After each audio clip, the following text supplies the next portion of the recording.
All right, folks, you're looking at the Mechanics Institute Chess Club webcam. What is that? What they call it? The webcam.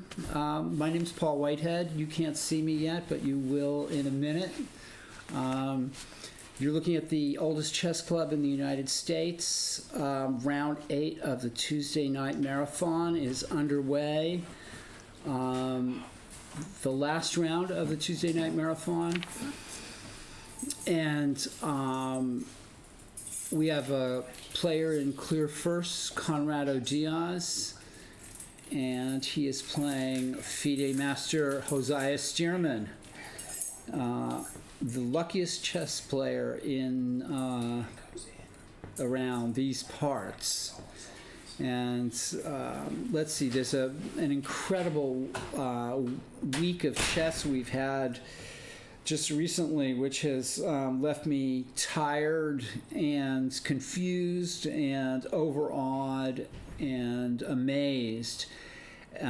We had, just to name the most obvious, or the first thing, is we had Fabiano Caruana playing here in the club. He played in the First Mechanics Rapid Championship, sponsored by the Pro Chess League. He was in town in San Francisco for the Pro Chess League. I got a chance to talk to him. It was an amazing experience. He tied for first with Jean Ludwig Hammer and Georg Meyer, who were both here for the Pro Chess League, and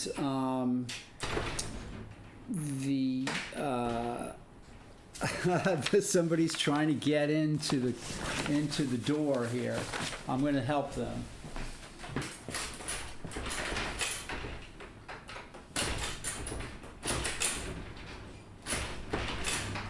Hello.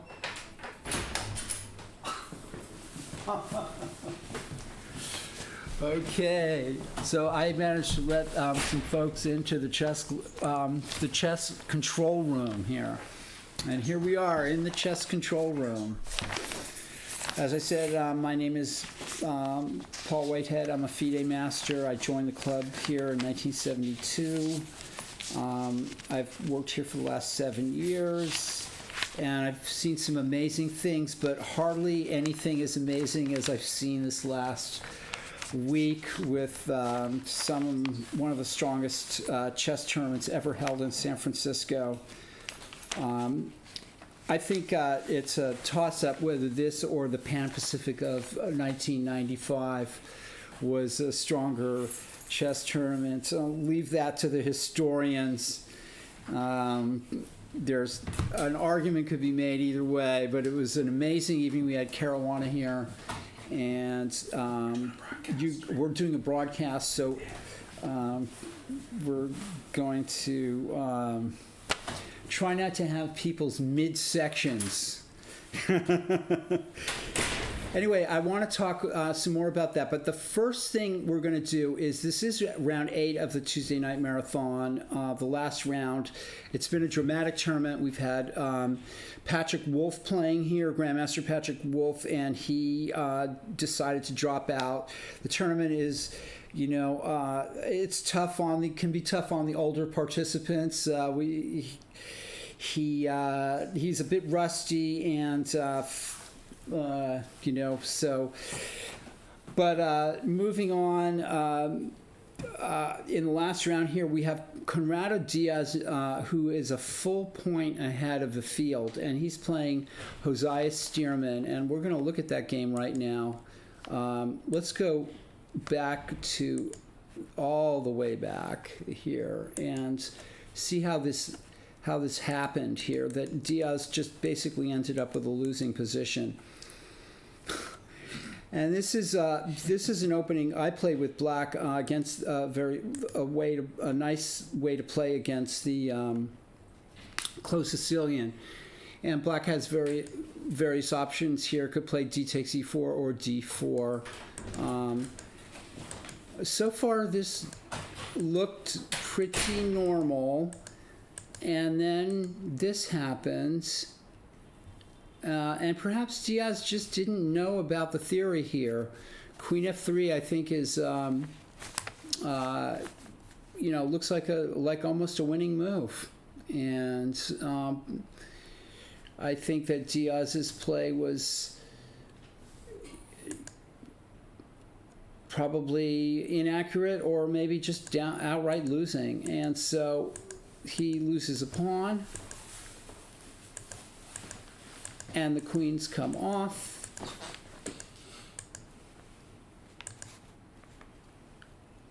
And this is just, white is a pawn ahead. And not only that, but white has the two bishops as well. So all Diaz needs is a draw in this game, and he will be able to win the tournament.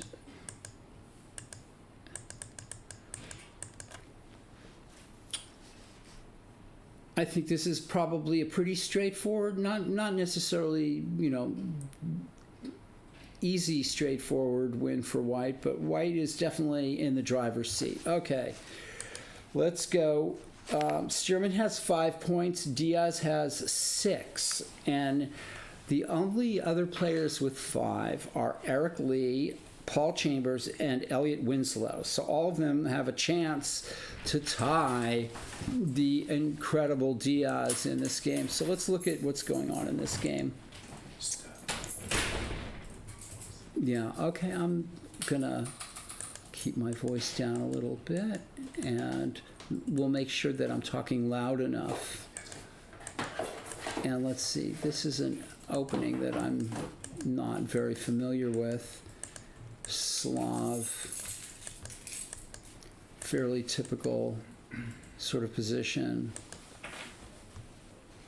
Looks completely fine for black. White's showing very little ambition in this game so far. So I would call this an even position. Eric Lee beat Patrick Wolf in the Rapid Championship here. He's a very strong, upcoming young player. What? A strong showing, 3.5. Yeah, and he scored 3.5 out of... above some GMs. 3.5 out of 5, and finishing ahead of Grandmasters. So it was a breakout performance by Eric Lee. He's lucky we're to be here at the Mechanics at such a time. Chessman 102 is asking, did Andy Lee take a 0-point buy tonight? Yes, he did. He dropped out of the. He took a buy. So he's out of the prize money. This was an incredibly strong and difficult tournament for even the most experienced players. We're going to go back to the beginning of Winslow versus Shaw. Both of these players are definitely playing to win, and they're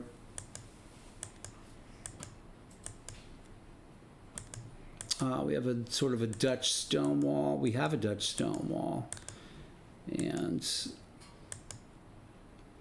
not a particularly ambitious play on White's side. Fairly typical position for this opening, if not actually theory. Who knows? It's possible. Jason Childress and Alexander Ivanov, Jason Childress is having a great tournament. He drew Patrick Wolf earlier in this tournament. And we have a Smith-Mora Gambit. And this is supposed to be simply a win for black, but I'm not really sure how it goes. A win because this is a solid pawn ahead for white. For black, rather. Folks, I'm a little tired. It's been a long week of chess, and so I'll tell you some more. I'm going to be joined pretty soon by chess room director Abel Talamentes, and we're gonna recap some of the stuff that happened here. Jason Childress has been reading Mayhem in the Mora. Very possibly, Chessman 102. I'm not sure who gets mayhemmed, though. There was one of the funniest chess annotations I ever saw was Larson was annotating. I think Ken Smith himself was playing Paul Keres, and the game went e4, and Keres was black, and Keres played e5 against Smith, and it was given a question mark by Bent Larson, who said c5 wins a pawn, knowing that Smith was going to play his Smith-Mora Gambit. So that's how low esteem the Smith-Mora is held by grandmasters. It's just considered a pretty bad gambit. And even though Ivanov has moved his knight around about 60 times, he still is a pawn ahead, and that's the way I think a lot of strong players would look at these kinds of positions. Okay, so Sodakova versus Ashik Uzman.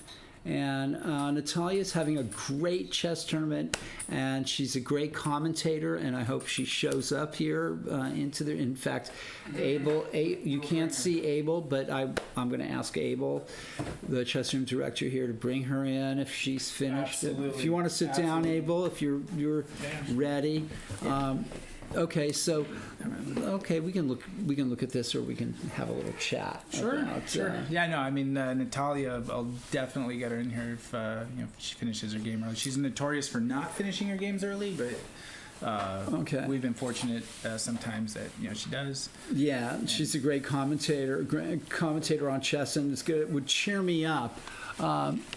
And Natalia is the women's state champion, says Chessman 102. That's right. Actually, so she played the women's championship, and Carla Heredia actually had the top score, but because she wasn't a California resident, she didn't qualify. So then the next person was Natalia. And we have both of those players playing here. Yeah. So that's exciting. Absolutely fantastic. I welcome both of them in here. Wow. So we have two state champions in a sense. Right. Yeah, I guess you could say that. Yeah. Okay. Strong players, yeah. Yeah. Masters. Sodakova versus Uzman. Let's see. The first thing I do, Abel, when I look at a position is I count the pawns. Sure. First thing. Count pawns. Count pawns and pieces. And so it's even pawns and even pieces. And then it looks like white, there's a little bit of an advantage for white structurally. That e-pawn is isolated. Yeah, structurally. I know enough to see that. No, you're doing fine here. I'm just trying to keep afloat myself. Okay, so let's take a little break and before we go down to some of these other boards and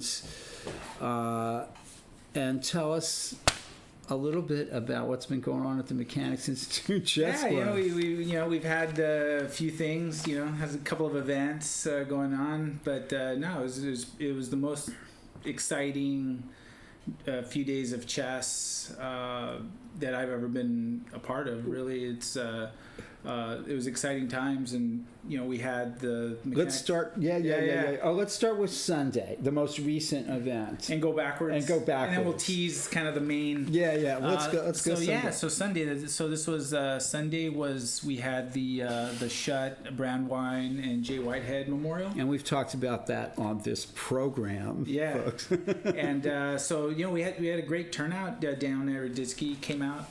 And John Donaldson and Ladia Jurassic, Young IM, a lot of strong players. We actually had a very strong, out of the 52, 53 or so, probably 30 of them were 2,000 plus. So so that was pretty exciting, and that was actually the first time I've been a part of it, even just seeing it, and it was really fast paced. It was exciting seeing the pieces, fly off the board, fall on the floor. Right. Yeah. But it was pretty exciting. Daniel Naroditsky took first. And John Donaldson played, I saw. Yeah, he played, and he finished in the money. So former chess room director John Donaldson. People are trying to fight their way into this room. First it was on that side, and now it's on this side. And despite signs on both doors saying you're not going to be able to come in, the tournament director is locking himself in the office. Yeah. Everybody. And this is what we've resorted to now because everybody's looking for it. Actually, there's a big chess tournament happening right around us with over 50 boards. With around 50 boards, some of which folks at home can see. Oh yeah, we almost forgot. I'm looking at the commentary. Paul played actually in the. Yeah. Well, he left that out for good reason. I think. Yeah, I didn't play that well. I've actually done well in this tournament in the past, but this time my heart wasn't in it. Yeah. I lost 2 games to Arun Sharma. Well, he's a pretty strong player. He's a good player, but I was kind of disappointed in my play overall. Sure. So I went home with my tail between my legs. But I licked my wounds. But you showed up and you participated, and that was great. Somebody told me showing up is half of it. So. Yeah, it's a good thing to say. It's a good thing to say when you're chicken. But that was Sunday. It was a lot of fun. We gave out the prizes, we gave out the books, and it was really fun to be a part of. And it was kind of fun directing it with Judith Stare. She came and helped direct it with her daughter Rekha Stare, who's I think she is the youngest senior tournament director in the country. She's actually a senior tournament director. Wow. So she ran the computer the whole way. So that was kind of a big help, and it was kind of cool because we were able to text the sheets to her in here while we were out there, and she would handle all the entering of the results and everything. So we maximized time. So that was a lot of fun. Yeah. Very good. Let's just keep slowly backtracking. Now on Saturday, then we had just kind of a typical club tournament, right? The Charlie Powell Memorial. Yeah, the Powell Memorial, and we had a few on-site registrations, and we ended up having 28 players in total. It was a nice mellow event, but won by a master or an expert, Arul Viswanathan. So he's an expert, young expert. I think he's a high school age. Arul, Viswanathan, and the funny thing is he took a half point by. And then he showed up, and then he won all his games. Nice planning. And he got some breakfast, and then was able to win out. The Saturday tournaments, our weekend tournaments are really good for are very popular among young players. Yeah, it's 5 rated games all in one shot in one day, and we're very affordable. Yeah, no, for members it's like $30 if you're a Neiman member, $35 if you're not. 5 rated games, G40 is a good time control. Yeah, it's fast paced, so you got to have the mental energy to kind of sustain, through the course of the day. And we're half a block from the BART station. Yeah, we're really close. Just hop on one ride. A lot of food all around you. So yeah, that was fun. It was a mellow event. Everything was smooth. Good place to play chess. Yeah. All right. And then going back to Friday. Friday, oh no. So this was...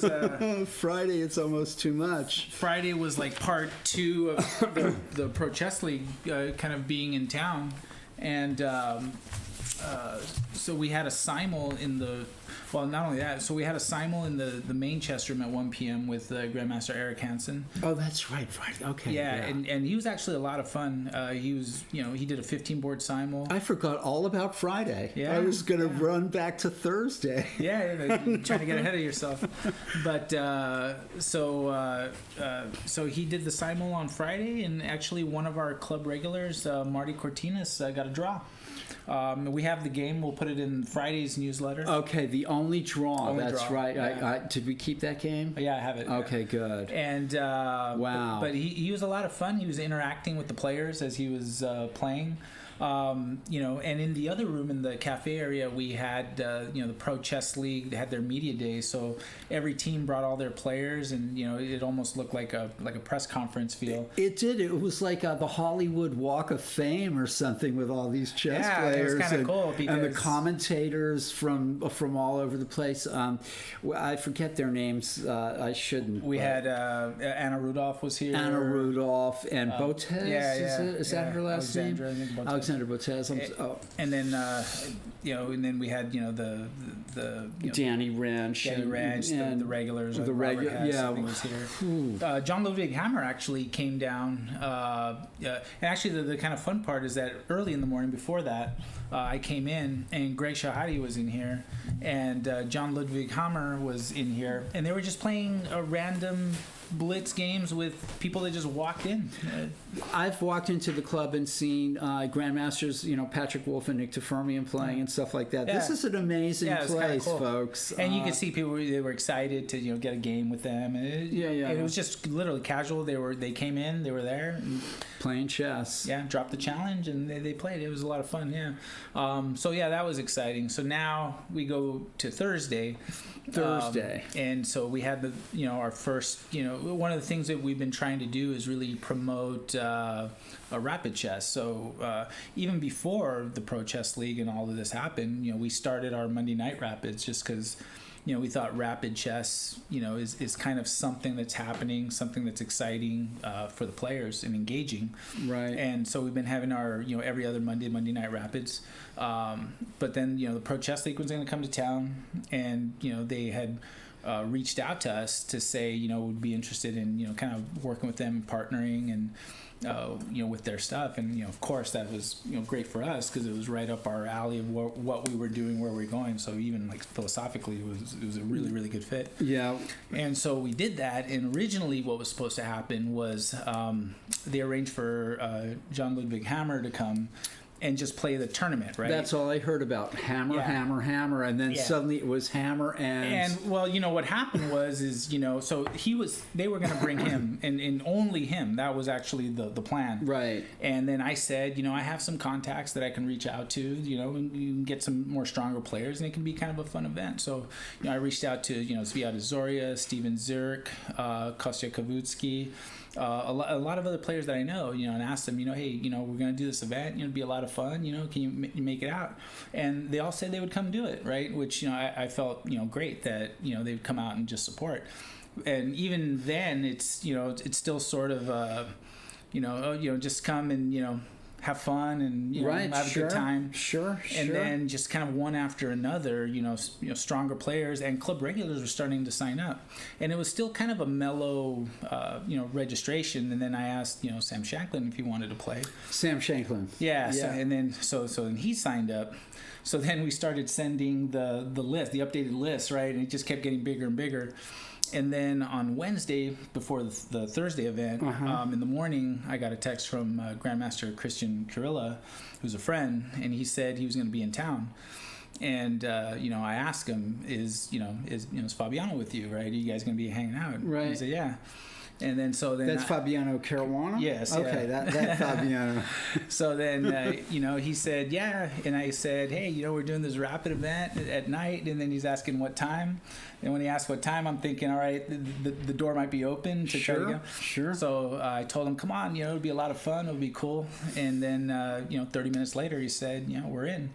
And then in that afternoon, I think, we made a post and said, Caruana's coming, and Christian registered. Here's the updated list, and that opened the floodgates. Up, it blew up. To play in, to be able to just say I want to play in the same tournament as Fabiano Caruana. What an amazing thing! No, it's a fantastic thing. Yeah. You're in the room, right? It's like it's almost like you have a shot. And there were we put pictures up on Facebook, and there were pictures on social media of Fabiano playing in the club, as well as on YouTube.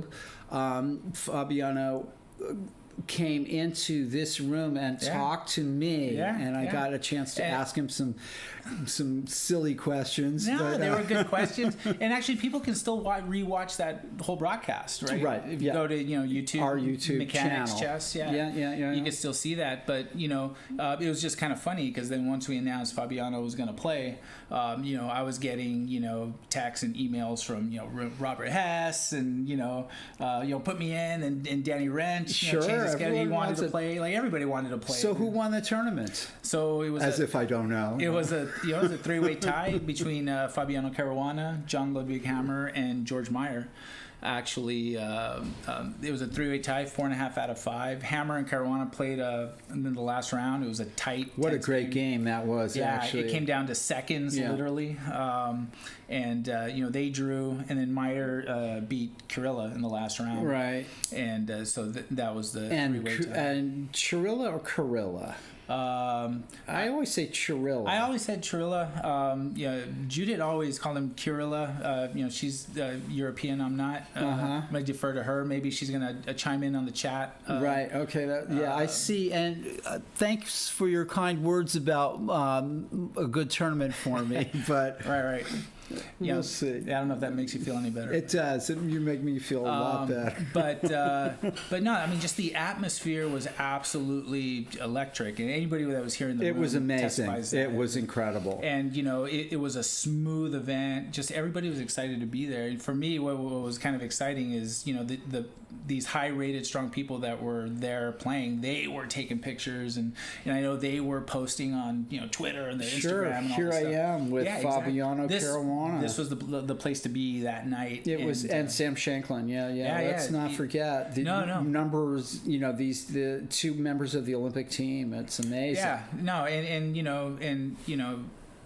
Shanklin coming out, and even during the broadcast, he was saying, this is his club, this is his home, this is where, he kind of absolutely, rose through. Sam has been a big part of this club, on a regular basis. So it was just nice to see kind of the hometown heroes, the top stars in the world from different countries, right? Right. Playing in the same section with our club regulars, right? Yeah. And that's what made it just kind of a great experience. What a great place to be a fan of chess, just like and we're trying to give you a window here into that world as well.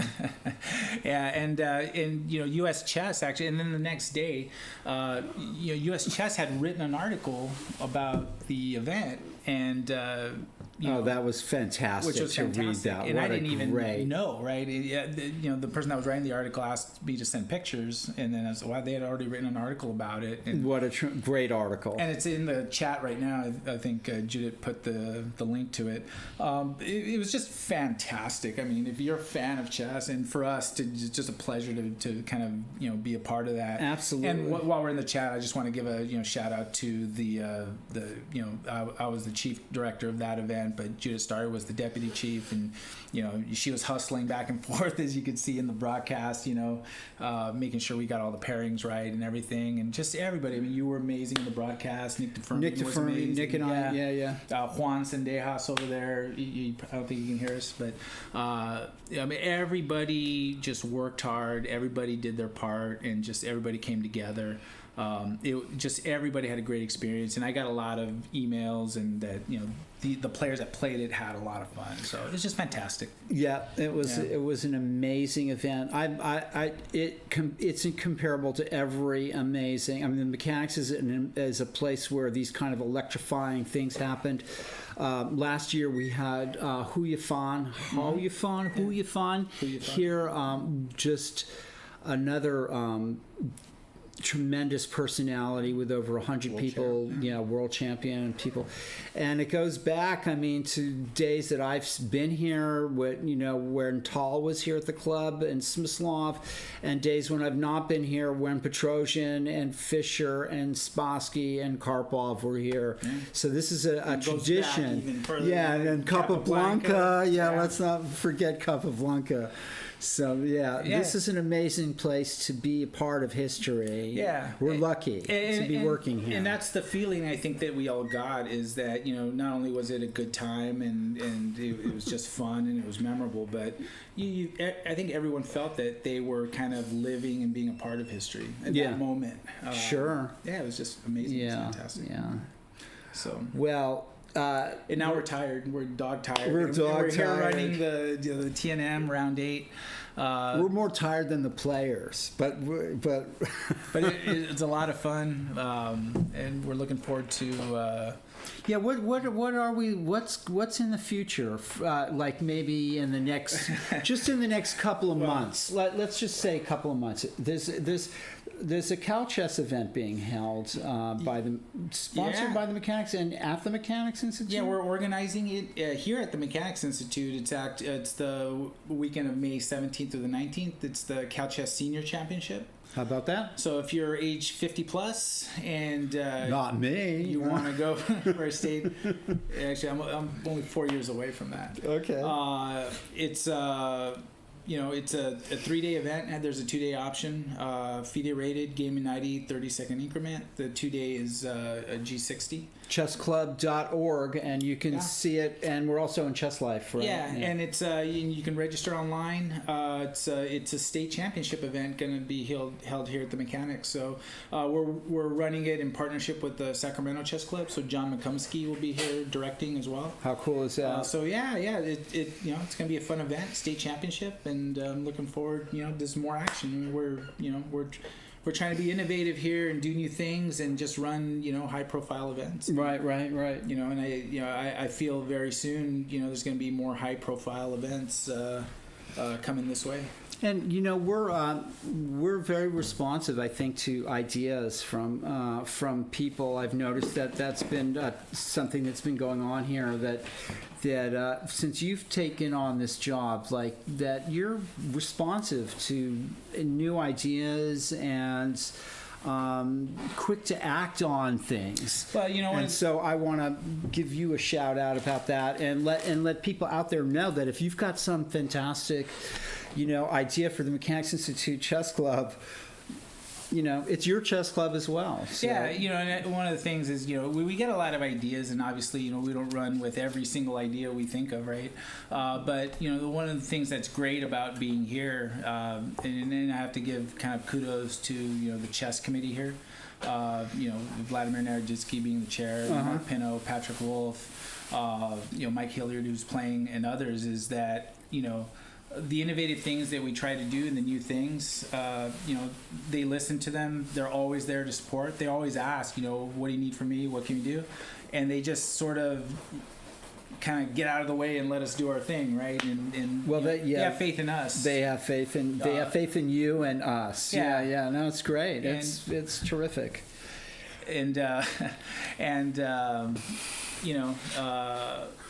No, it's and that's kind of having that support is actually just very important.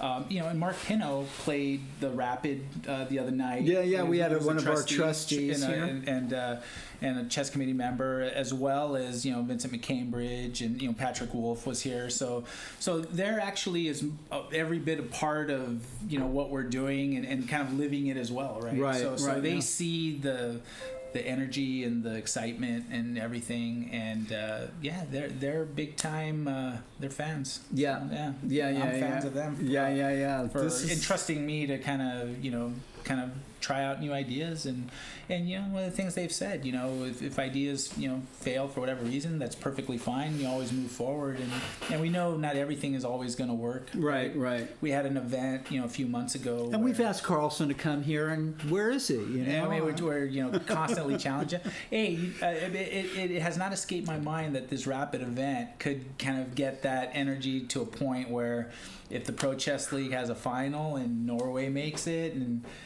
say Caruana was here last year, Yeah, actually, we were wondering during the broadcast whether Magnus was watching. Yeah. And It was possible, but and John Ludwig Hammer said that he didn't think that Carlsen was up that early in the morning. It was like 6 o'clock in the morning in Norway. Well, we can say, if he wants to continue the Norway representation and uphold the honor, then, he should come out. Yeah. Hammer did it last year. I think somebody else needs to do it this year, so we'll see. But it's we really believe in the new ideas and kind of the new things, and that's just what makes it exciting. I mean, I hear from the players constantly that they're kind of loving the energy and what we're doing. Yeah, I think that's what the chess community wants. I think they want to see people try stuff, right? Even the streaming we're doing and the broadcasting, that's stuff that at first we were talking about it. It's like, wow, it's happened very quickly. That's a lot of work. That seems crazy, but it just kind of all came together. And then, the part of it is the feeling we get from the players, right? We see that they love it, they're into it. It makes it exciting for them. It just kind of fuels us to keep doing it. Right? Yeah, and just kind of wanting to do it better. Well, but we love what we do too, though. Yeah, and one of the things that I'm really happy about is we're getting people just from the club to come and sit in here. If you look at some of our our previous broadcasts, we've had just regular old club players coming in here. And they love doing it, right? Yeah, Like, to me, I get excited every time Natalia sits in the chair. I mean, she just lights up, and she loves it. And the thing about these broadcasts, whoever it is that comes in, you see a different personality from them, right? Sure. Because over the chessboard, when you're talking, you might analyze, you might talk about chess, but when you're doing broadcasts and commentating, you just see another kind of personality, another side to people, which was just fun to watch because it's almost like knowing people more personally, right? Yeah. It's good to engage in this way. Yeah. We've all don't always get a chance to see some of the people that we are right. chess players and on the silver screen. And then one of the things that I was kind of, I wrote about, last time in the newsletter is, and we've talked about it several times, right? And even with Juan, it's like, I think the broadcasting of games has the opportunity to create so much opportunity to bring in new people because even the streaming kind of following online, it's an important medium just because not everyone every week has the accessibility to get down here and be a part of it, but when you bring our club out to the community so that they see it, see the people, see who's part of it, it gives the opportunity to get to know and engage, right? And I think if other chess clubs, new chess clubs, or kind of existing chess clubs, kind of were able to bring games online to their home communities, we'd love to play. We'd love to start playing other clubs, maybe. Yeah, and that's another thing. We talk about new ideas that we've talked about. That's another one. It's like why don't we arrange kind of a match between other clubs? Because now we get to know other people. I mean, Juan and I have talked about playing clubs in Mexico City. I think we should do it. I think we should definitely do it. So I mean, just for everyone out there, it's like there's and no. We don't have to. We're not gonna bring in Caruana to play in that match, folks. Don't you worry. We can have evenly matched club events. We don't have to try to. Jump down people. But you alluded to in the broadcast on Thursday. It's like we're a cultural institution in a library, not just a chess club. That's true. And the thing is that doing kind of like broadcast of games with other clubs, like in other countries and other cultures, other communities, it ties in, and it's an opportunity for just cultures to kind of come together through chess. Yeah, absolutely. And this online medium platform allows that to happen. So I think we're going to explore this. I mean, I think we're all in and committed to that, and we'll just see where it goes. It's kind of exciting, and this is just the beginning. We're making it up as we go along. An online playoff with Marshall. I think that's a fantastic idea. I think that's absolutely a great idea. We should do it. I think there's a lot of opportunity to do some collaboration, but also some very competitive rivalry. Marshall, in fact, we could have more than one match a year with the Marshall Chess Club. I mean, we want to show them that we're, of course, they're pretty good. Yeah. So we're gonna have to really pull out some guns. We got some players in the area that can. Okay. We have them. We have the connections. So I'm really excited to see that because we're talking about the two greatest chess clubs in the United States, and there can only be two winners out of that. I think the challenge has been dropped. Yeah.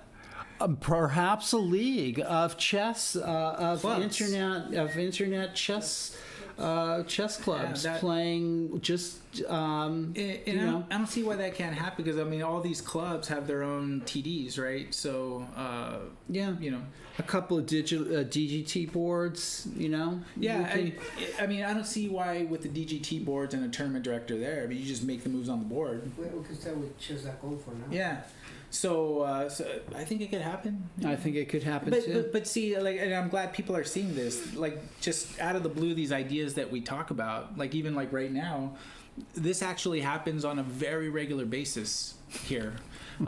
She's, I mean, there's. She can play for both of us. Okay.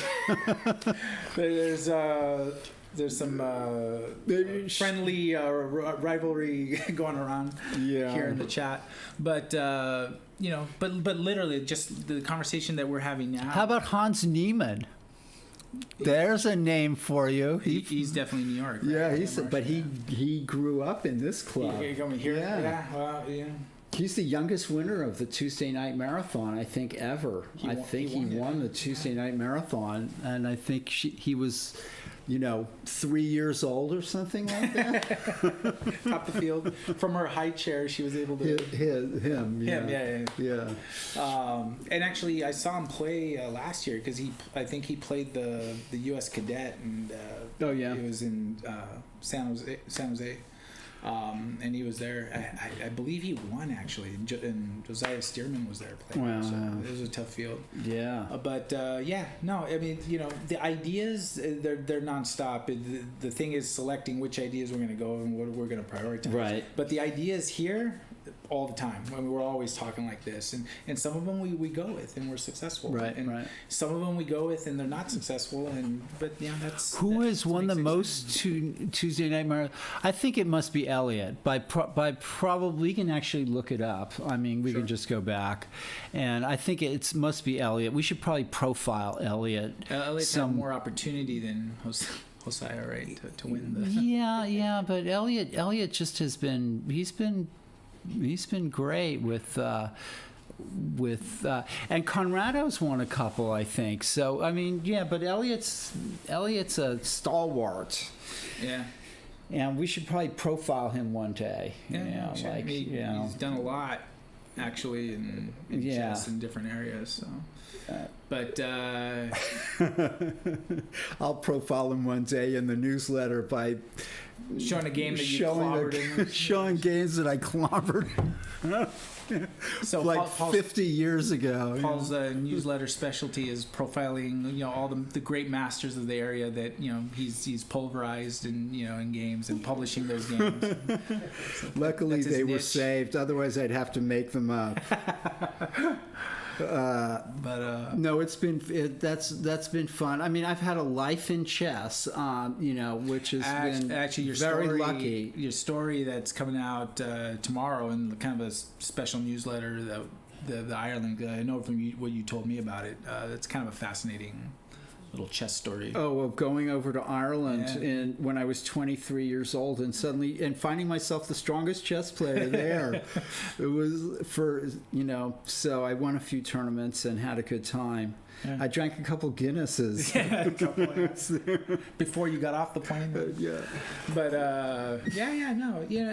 And this is kind of what I love about being here too, because it's never just the chess, right? It's kind of the stories, the culture, kind of integrating it, and how to use chess to kind of bring the culture together and kind of elevate chess and the culture together. So it's exciting stuff. And so much is happening since you've gotten here with Scholastic Chess, and that's the wave of the future is children. When I was got into chess, there was hardly any talk of children in chess. It was all just like the bunch of old guys. Yeah, no, I mean we're on the path to kind of creating more Scholastic events. It is our mission and goal to expand Scholastic chess in this area and outward, and that's kind of on the horizon, along with everything we're doing. We're committed to Scholastic chess here and making it a central part of what we do. Well, that's terrific. No, it's been such a whirlwind the last few days, and it's nice to be able to kind of sit back and reflect, where everything just really came together really well. It's kind of fun. It makes you feel good about it. Congratulations, Abel. Thank you. Yeah. Thank you, Paul and Juan. Yeah, Juan said to ask he's a everybody, big part. the man behind the scenes. Yeah, I mean everything we do here in terms of these systems and the getting all the DGD boards and all the feeds. He's a big part of it, and I mean we wouldn't be able to do this without him. And it's just great that why you do what you do aligns up with kind of what we do, and we're just a group of committed people. So, 11 Truvlad 11 says, does it exist here in San Francisco, Scholastic Chess for Kids? Yeah, well, it exists here at the club on Saturdays. We have a free class from 11 to 1 that's actually coached by woman Grandmaster Carla Heredia, who's playing in the tournament now. It's a free class, so 11 a.m. to 1. But also, we're in the schools. We're teaching chess in schools. We're in 27 schools right now. 18 of which we do for free. We raise money to provide free classes in schools, and we target the San Francisco public schools, especially ones that are low socioeconomic. We wouldn't be able to afford a traditional after school class. So we run 18 free programs, and then we do 8 fee for service, and we're looking to kind of use those programs and develop regular Scholastic events. We had one in April. The age range in our Scholastic programs, I mean we have them as young as 5. 5 years old. That's a good age to learn chess. Yeah, it is. No, I mean, if you want to be a grandmaster, even if you don't want to be a grandmaster and just learn chess for kind of like the life skills that it teaches. Sure. It really builds self-confidence, and it's a way to learn some of the competitive things, and like sportsmanship too, and cooperation. Just kind of learning how to lose actually is one thing that we really focus on, because we think that that's a skill that's really beneficial to the kids. After the program, can you teach me that skill? Learning how to lose. Yeah, you didn't learn how to lose well at the Blitz, but just checked out. Just because I was throwing my king across the room doesn't mean anything. So, but yeah, I mean, we have kids as young as 5 do the programs. I mean, they go from 5 on up to older Scholastic. The general, the kind of the most of the kids are generally like 8, 9, 10. And that's kind of like the elementary school. Yeah, elementary school. Right. That's the typical class, and we're going to be looking to prospect more programs for the fall and hiring new coaches. Wow. And kind of like training the coaches to kind of teach with our own philosophy of making it fun first, kind of like really focusing on teaching the kids the values they can learn in chess as much as the chess itself. Sure. Because we think that's important, and so we're really excited at what's coming. Looking forward to that. This is great for chess, great for kids, great for San Francisco. Yeah. Wow. Very exciting. Very exciting. Yeah. Amazing times here. At the Mechanics Institute in San Francisco and chess. So I'm gonna get back to the games inside. Okay. I'll let you get back to the games. Okay, Thank you very I'm gonna much. start. right. Thank you, Abel See you, everyone. Talamentes, Mechanics Institute Chess Room Director. And now I'm going to go back to my sometimes bizarre commentary on the games. Let's go back up to board 1 really quickly. And see what's been going on here. And as I said, Stearman just up a pawn against Diaz, and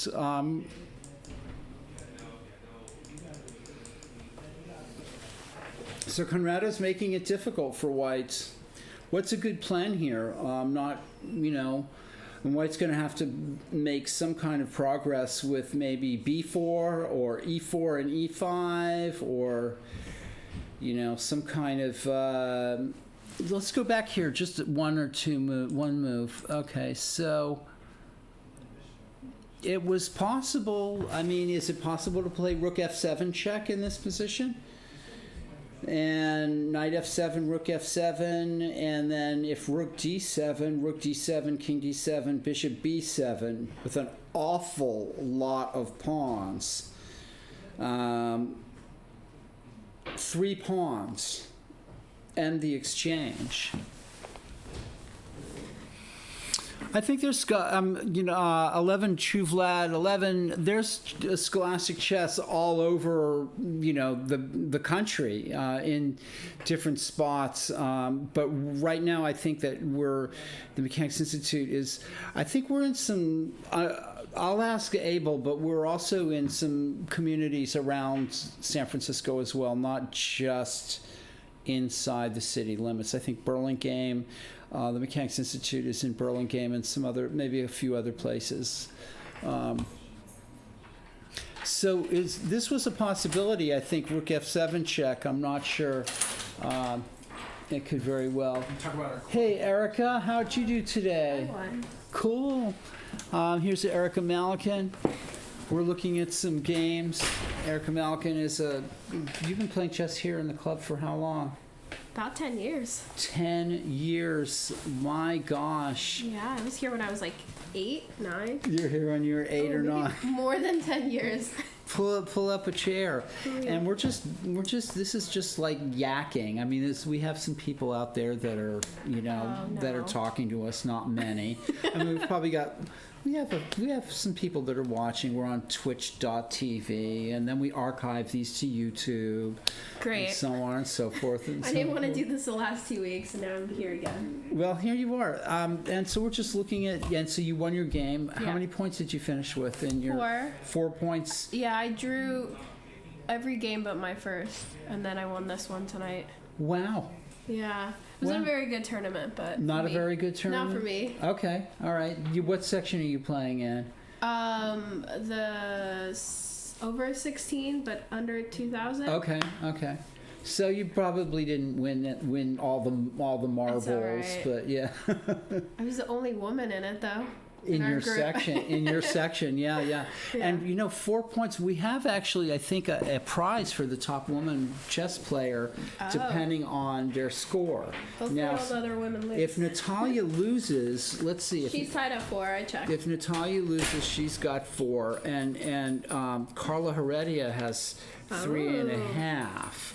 So you're going to have to hope that. Wait a minute. okay. What are you hoping for? I'm not hoping for anything. Are you hoping that? I'm hoping I can get away from this broadcast very soon. I Really think what you're I'm doing hoping. great. We're just yakking. I mean, we're not doing anything except Why for aren't just you guys talking. showing the games up there? Okay, well, that's what we are doing right now. Okay. I was looking at Diaz's game, wondering why maybe he could have played rook f7. Stearman could have played rook f7 check, knight f7, rook f7, rook d7, rook d7, king d7, and then bishop takes b7 with 3 pawns. But there might not have been a lot of winning chances in that final position. So anyway, he didn't play that, brought the king up, and then f6 is played. So Diaz has just decided to be a pawn down and to try to hold, and that's kind of where we are in that game. Let's go to board 2. And that game was agreed to a draw after 18 moves. Oh, wow. Unbelievable. A lack of fighting spirit, I guess. Everybody wants to go home early. Huh. And not only that, but these two players have kind of taking themselves out of the prize fund. Sometimes I it's mean, not about the money, though. That's true. Sometimes it's about the Hey. points, especially if you're playing at the Open or the National. Okay. Wow, I'm really surprised, though, at this sort of grandmaster draw between two young players. Yeah, it's a little bit surprising, and They usually never It's a very symmetrical. It's actually the whole game has been a bit boring though. Let's go back to the very beginning, and I'll just show you what I mean by boring. The Slav. I never was involved in a Slav in my whole chess career with white or black. Preferring King's Indian, opening with e4 myself and playing King's Indian. Is this considered boring? Well, it got very symmetrical. Black had no trouble here. White's showing complete lack of ambition in the opening here, I think. And then this has just happened. So these players now have 5.5 points, which is not Nice. even enough to tie for first place, because Diaz has 6. And so these players have denied themselves a chance to even tie with him. So I'm going to, I doubt if they're going to come in here and offer their excuses, but they might. Hopefully they can take the seat so that I can leave. Well, you're not glued down I to the know, seat. but I promised to do a solid 10 minutes before, Did you? Okay. before So- I evaporate. So let's talk about how did you join the Mechanics Institute? How did you hear about the Mechanics Institute? And how did you join the Mechanics Oh, okay. Institute? So I was a little kid, and in my elementary, there was a poster for a tournament, and Uh-huh. I, for some reason, picked it up in after school. Yeah. And I told my parents I have to go, and they were like, "We don't own a chessboard. I don't know what you're talking about." So I went, and I lost every single game. Oh yeah. But the tournament director told my parents to take me here. Uh-huh. So I used to go here when Anthony still worked. Anthony Corrales. Yeah. Yeah. He used to hand out baseball cards if you figured out the tactic. Oh wow. Yeah. And was that good? Was that like a cool, I mean, motivating it's kind thing? of like Did you play baseball? No, but when you teach, you have a puppy and you teach him tricks, so you give him something for doing something good. So that was his version Right. of doing something good. Right. So yeah, I've played on and off for a couple of years here. More than a couple of years. For a decade. Okay. Wow. I don't want to be old. No. That's. I mean, I joined this club in 1972. Now I don't even know how many years ago that is. Definitely not. Yeah. A bit older than me, but I used to play chess actually when it was down between 4th and 5th, the street chess. Oh yeah. That's what I preferred. Well, street chess. Yeah. Street chess is so much fun. They're still out there at Yerba Buena Gardens. So yeah, there's a bunch of Filipino guys that are out there who've actually seen me since I was 8, 9 years old. 'Cause I used to play that. Those are nice guys, They're right? really nice. Yeah. I mean, they're not trying to take your candy away or your money. Right, but Right. between 4th and 5th, it was a real it was a amazing. scene. Yeah. It was a real scene. It's definitely a scene. And there's no longer that scene here. It's sort of I guess Washington Square Park in New York. Have you ever been there? I've been there and I've played there before. Right, yeah. So that's a cool. You probably love that, right? I did love that. Yeah. It was fun. Especially on a beautiful day, right? You can go play chess outside and stuff Yep. like that. It's fun because they try to hustle you, and then you have to out hustle the hustlers. Right. Yeah. No, yeah. Do we know of anybody who's going to Vegas or Philadelphia in the next 2 months? Chess players? Yeah. Do you guys know any? Christian Cruel is down. I know Christian's going. I've been trying to talk to him, but every time I want to talk to him, he's playing a game. So Which Christian? the one outside. Oh, I was talking about the Grandmaster. Oh, I know. Christian. Do you know Jensen? him? Yeah, Christian out there is playing. He's gonna go. Oh, Yeah. Christian Clemens or Yeah, Christian Clemens. Clemens. Clemens, sorry. Okay. Yeah, there's a lot of Christians, people with the name of Christian. Carlos play. going? Carla and I were going also. You guys are going? Are you guys flying down there? Huh? You guys are flying down there? No, we go driving. You guys are driving? They're She walking. goes earlier because she goes with the women to play the women home. I was looking for a group to join people to go down there. Which Right. tournament in? I wanted to play in Vegas, and then depending on how badly I did in Vegas, I was going to go to Philadelphia. Is that the National Open? Yeah, Wow. but I don't know. This tournament wasn't very good for me. Well, you got to keep on trying. I mean, right? That's what Who's it's all driving down about. there? I, You are? I'm the sister. To the Vegas. Yeah, we're playing the 2-day tournament. The 2 days, so the Saturday and Sunday? only. Do you guys have an extra seat in your car? Let's talk. Okay. I don't drive, but I will pay for gas along the way. That's definitely worth a lot. I'm going to quickly run through the. Is the clock stopped? Well, who is your late? Who was your father? True Vlad 11. It's like a Russian person. Flag. That used to play here every Tuesday. Who was your father? I might have known him. And while I'm waiting for an answer, this is Winslow versus Shaw. Now, Winslow and Shaw also have 5 points. So these guys are, I think are playing for blood. And this is an interesting little skirmish here with Elliott trying to unbalance the position in this way. But look at this.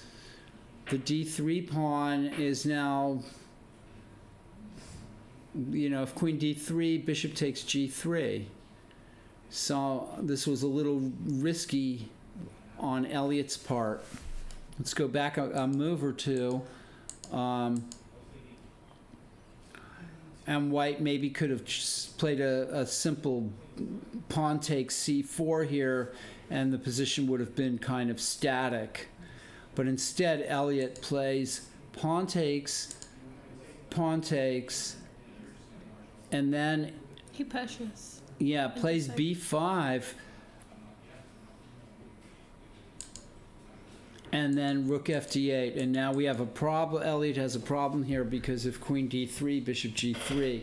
Although getting rid of that pawn on D3 looks very like a pretty important thing to do. Yeah, no, okay, thank you. All right, thank you.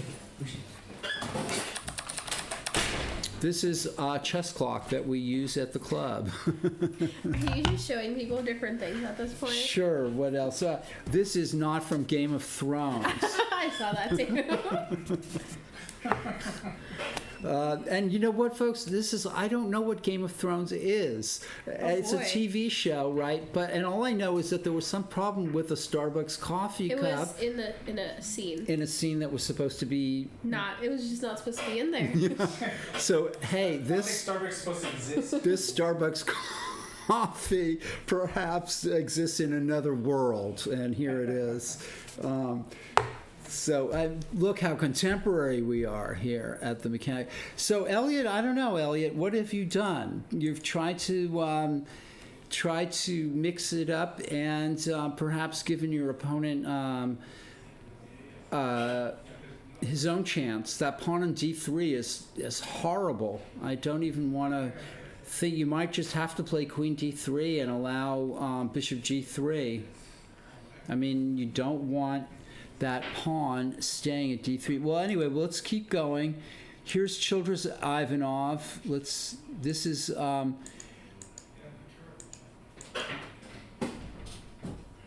the Smith Mora Gambit that we were talking about, and now Childress is definitely pushing his pawns up. Was King H1 necessary? I'm not sure.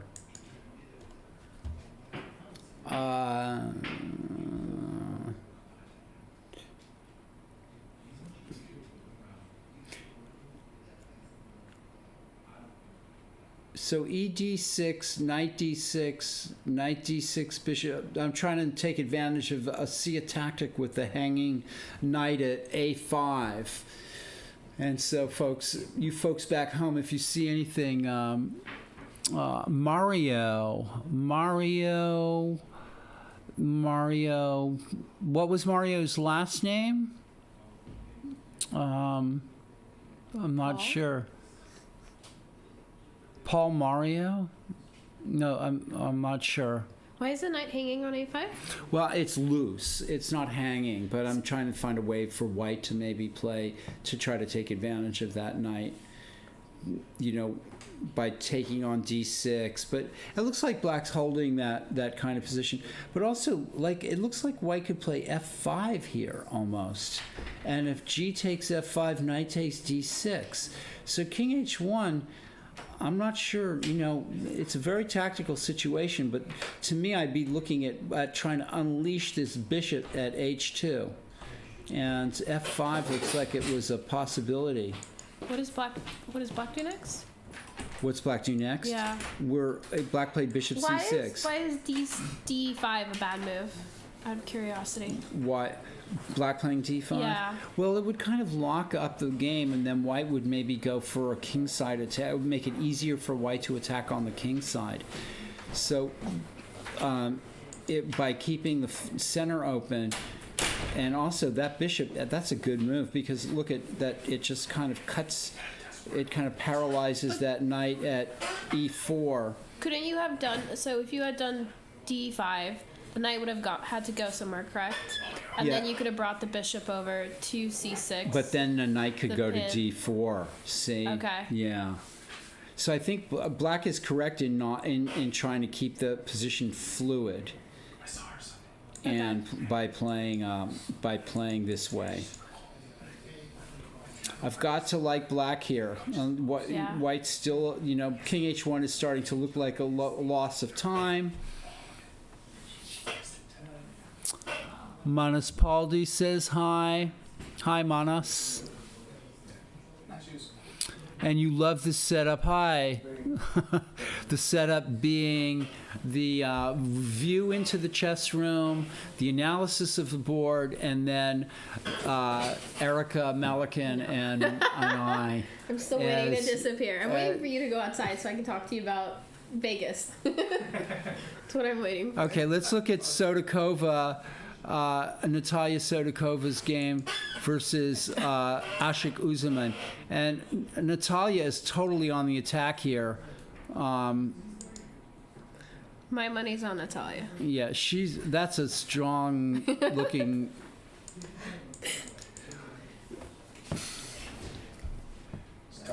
To me, it looks like black is close to busted here. Ready to put some money down. We don't have analysis by Stockfish here. So A4 looks very strong. I'm not sure exactly why it's being played, but it looks to me like white's close to winning here. So if queen, what's the point here? If queen takes A4, it seems, let's go back a move. Somebody's played me a couple of times, apparently. Whoever this person is. Oh, Manas Paldi. Oh. Manas? I'm Do you not know who very he good is? with names, but if I saw you, I'd know you. Okay. Yeah, all right. Hopefully I didn't lose those games. Erica, you have a fighting spirit. That's good. One of the first things you got to bring into chess is I want to win. I'm And going the to win. second thing is I need to actually win. Yeah. I want to win all my games. So A4.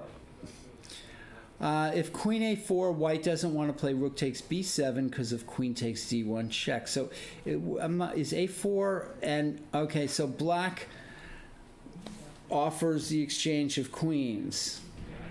And now I'm expecting white to play knight c5 here or knight g5, maybe knight c5. White has a nice grip on the position, and even if black exchanges queens, it's going to be difficult. All right, let's move on. Michael Walder is white against David Askin. Michael Walter's a national master who's now welcome to Mechanics Chess. You should play chess down here. You should. It's it's the place to play. So this is an isolated queen pawn situation. Okay, white's just played a double attack on the black rook and the black knight at h5. So all I can think of is that black doesn't want to give up his knight at h5, and he's going to have to play knight takes f4, queen takes a8, and then I'm not sure that really worked out well for black, to tell you the truth. You're just down the exchange. And queen d4 probably runs into knight c6. And then further simplifications. Yeah, and so I'm not sure that I knew your dad. His name was Mario, but I'm not sure his last name. There was a time when I was not here as much as I am now, so I might have missed. So white gets a It rook, looks like white's winning and the black exchange. gets a bishop and a pawn. Maybe that. Well, if knight takes bishop, Right. queen takes rook, queen takes pawn, then knight to bishop 6, knight to c6. Okay. And then black is in black- a bit of a trouble to defend the bishop, I think. Can go back, you can play back queen back to f6 maybe. I mean, you could go knight, then. Well, I was gonna say give up the knight, but there's not much of an exchange there. Yeah. I mean, you could then go for the light squared bishop. Knight c6 attacks the queen at d4 Right, and then the queen bishop. d- So the queen has to go back to f6, I think, probably. And then knight, at the least, knight takes bishop, queen, with more simplification, queen takes knight. Or Black queen has, to h4, Yeah. right, afterwards. That still defends the bishop. Your knight's on f4. You've got, So you're saying, I'm saying knight takes bishop, queen takes rook, rook. queen takes pawn, Knight knight goes c6, c6, queen goes h4. There's a knight, your knight at f4 is in the Oh, way. yeah. Damn. Anyway, let's move on. It's good, looks like white's winning exchange. Kyron Griffith versus Stephen Gaffigan. Kyron Griffith was the second highest rated player in the tournament. Now he's the highest rated player still playing, next to Patrick Wolf. He's a strong FIDE master with a 2450 rating and an IM norm. He lost to Elliot Winslow earlier in the tournament, fellow international master. And now there's this game where he has a centralized position and better development, but he's still, not landed a knockout blow. It's going to be a little tough, though, for black to get his pieces out of the box. And black is also Eating up time. eating up time. Okay. Let's move on. Carla Heredia versus Sos Hakobian. And this has definitely not turned out well for Sos. I'm going to go all the way back to the beginning of this game. And we have this kind of, Interesting. yeah. So what people at higher levels play now? This is a legitimate way to play. I mean, for white, this is very flexible. And that's, black has the two bishops, and white has won a pawn. But this is extremely risky way for white to play, obviously. And this is, yeah. Okay, so Why? if bishop to b2, bishop takes d3 Okay. is terrible. I think Sosa's just got a bad game here. Possibly f5 could be played. I mean, I'd be looking at playing f5. I think black's going to get a good game anyway. If f5, black could play knight takes e5, knight takes e5, rook takes e5, f takes g6, and then maybe queen d3. Because, and he's just crashing. I mean, this is non-developing, not castling. So white decides to give up a bishop, but that can't be good. Seems like there's other options. Bishop d2, knight d2. So again, let's see. If queen takes d2, queen takes a1. Rook hanging, yeah. So Sos takes with the knight, but that allows this. And now, okay, knight e5, folks. FG6, rook f8 probably. But that's exactly what happened. And now, interesting. Okay, so if white plays e takes f3, queen g3 looks incredibly strong. So white has no time to play pawn takes knight here. Why go back Yeah. if you can. Why not knight e? No. Nope. Okay. Nope. You're going too far back. Oh, I'm going too far back. Next. Okay. Next. Okay. So you take that, and then what happens? White played king here because if pawn takes knight, queen g3, Okay. and that's probably going to be the end of the game. So now black is up a knight for 2 pawns, but this position is so open that, oh, and that's just a killing blow. Okay, so the only thing left here for white is to play rook takes f8 and keep, because what else? And then queen h3 and rook g3 check. Yikes. I mean, yeah. Some combination of mate coming down the road here. All right, so Carla Heredia is on her way to victory and 4.5 points, which might be on board 10. We have an extra rated game. This is Michael Askin, and look at this. Whoa. What has happened here is something unfortunate for white. It looks like white's losing his queen. Can't you? Let's look at the whole game. Looks like an exciting game. 2 strong experts playing here. And black has won a pawn.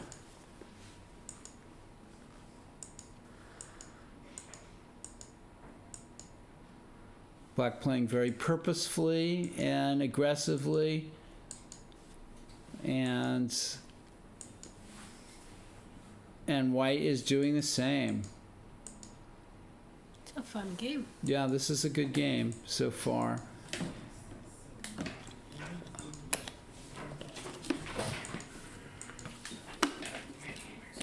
Wow. White's playing for the attack. Let's see what happened here. Knight c6, knight b4, and that now there's not a knight defended at d7. So this white. Let's go. Okay, so how is white going to win this position? Rook e7, knight c1. I don't see anything. The knight at c4 is hanging. So white takes time off to play rook c2, and now rook c3. Okay, so wants to bring the rook over to the 3rd rank. Black is letting him do it in order to take this knight at c4. And now, okay, this is black has 2 bishops hanging at b7 and e7. Very, very strange. Queen h5, let's see. If queen h5, threatening mate, right? Then I guess queen c1 check, bishop f1, and then h6. And notice how the queen is kind of back there defending. Oh, also queen c1, bishop f1, bishop takes e4, even better. So white's thrown so much onto the woodpile here that he throws another piece onto the woodpile with bishop f6. This is really incredible. So now the threat maybe is to play queen h4, and then maybe to play queen h4. Black puts the knight on c1. Bishop on f3, a2. Both players are going straight for each other's throat. So I guess h6. Hey, Paul. So Yeah. I just ran into Carlos Davila outside. Okay. I said, wow, I go, that was a crazy game you played. He says, well, you look at me, you look at the game, they're both crazy. I was like, I guess so. We have a lot of characters in this club, and me not included. Yeah. Oh, somebody says Magnus Carlsen says hi, Abel. Oh, hey. So we have the first thing I noticed when I joined this club in 1972 was just how many characters were members of this club. I mean, I didn't know there were sane chess players. you didn't know that there were sane chess players. I don't think you're sane if you play chess on a daily basis. No, you're not. There's something obviously wrong with you. Well, that's very interesting. Don't tell your mom and dad about that. Well, my parents don't think I'm sane by the least. It's all right. We're Russian. Nobody thinks we're sane. Russians are interesting people. Yeah, that's and there's a lot of Russians playing in these chess. There are. San Yeah. Francisco has a large Russian community, and It there's does. a lot of.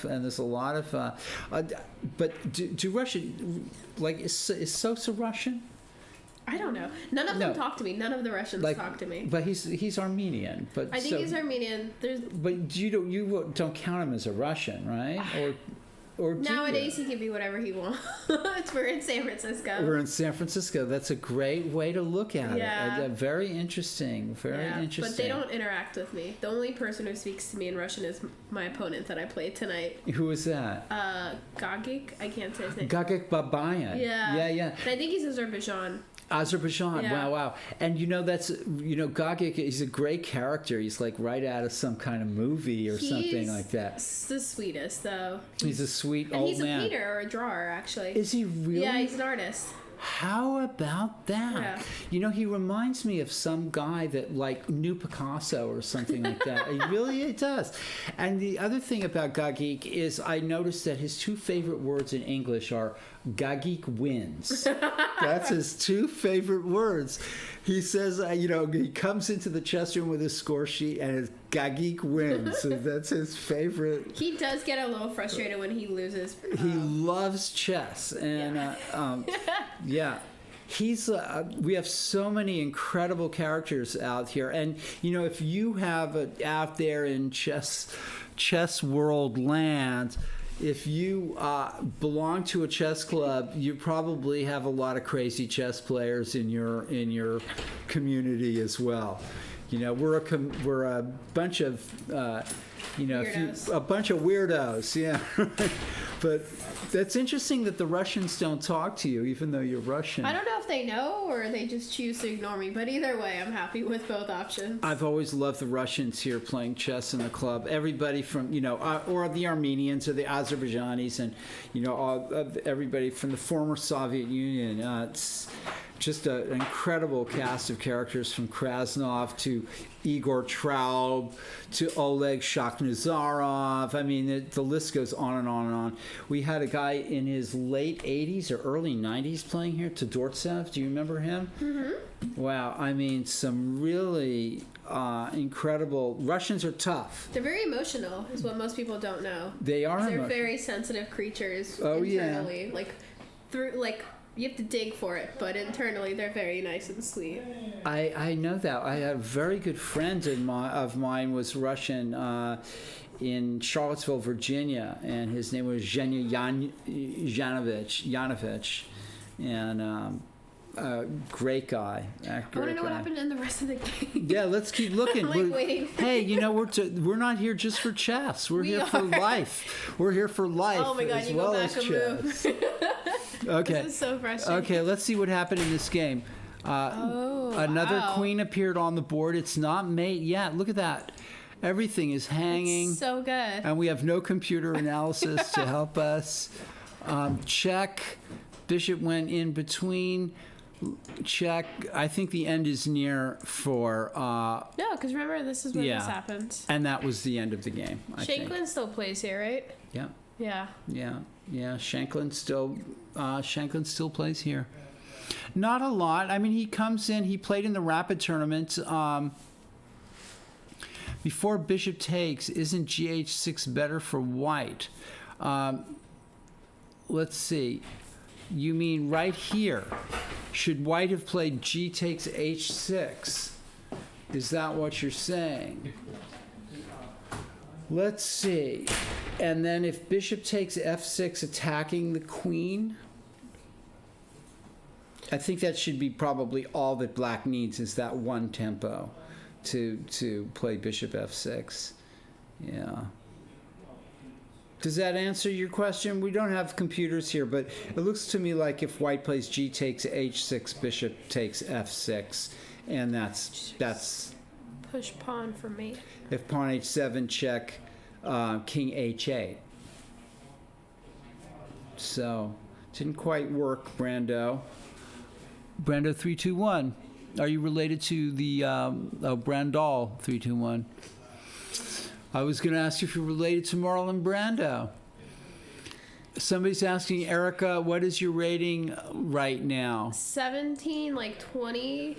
We'll see after this tournament. Is that the highest it's ever been? Yeah, it's the highest it's ever been, but I got that in a month. So my games have been a lot better. And that's because you showed up at my class on Thursday That once. is only because I showed up to your class where you evaluated my game and then told me how ridiculous it was that I offered a draw in a winning game. I know. I remember. Oh no. Yes. That's commercial. Huh? That's her classical rating. Yeah, that's her classical rating. Soon to be 1850 in 1 to 2 Erica, months. you're a young person and you have a lot of room for improvement. You Not that probably, well, you have a lot of room for improvement. In fact, you could you're young enough to become a master chess player with a little application. And maybe it's you feeling like it's time to apply yourself a little bit. Yeah.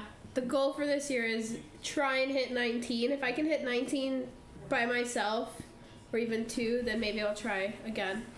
Well, Magnus Paldi says that they knew you were underrated. And so if you want, I'll give you some advice, which is fear no one and go straight for their throat, So I'm gonna need some more like chess related. chess related advice. Okay. That one I can See, do. this is a chessboard, and you hit them over the head with that chessboard, and then you'll win your game.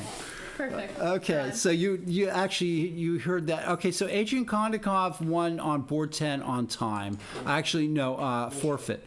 Let's go back to board 1, and this is going to decide all the marbles here. And a very funny game on Diaz's part. He just decided to be a pawn down and play this endgame. And now, okay, so rook e5 now, and then I guess rook e1 followed by king d4. And white's starting to maybe make some progress. I'm not sure exactly. But You don't think he's playing for a draw? oh, Diaz is definitely playing for a draw. Oh, okay. Yeah. But he lost a pawn early on. I mean, he just blundered a pawn. I think he fell into an opening trap. Pawns are the same now. Yeah, but black's going to lose this one on d4, and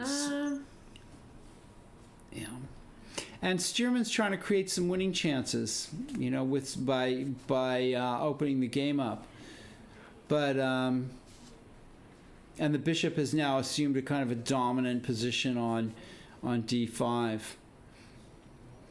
Well, Conrado Diaz can win the tournament by just drawing this game. He's a full point ahead of Stearman, Winslow, and Shaw, and Eric Lee.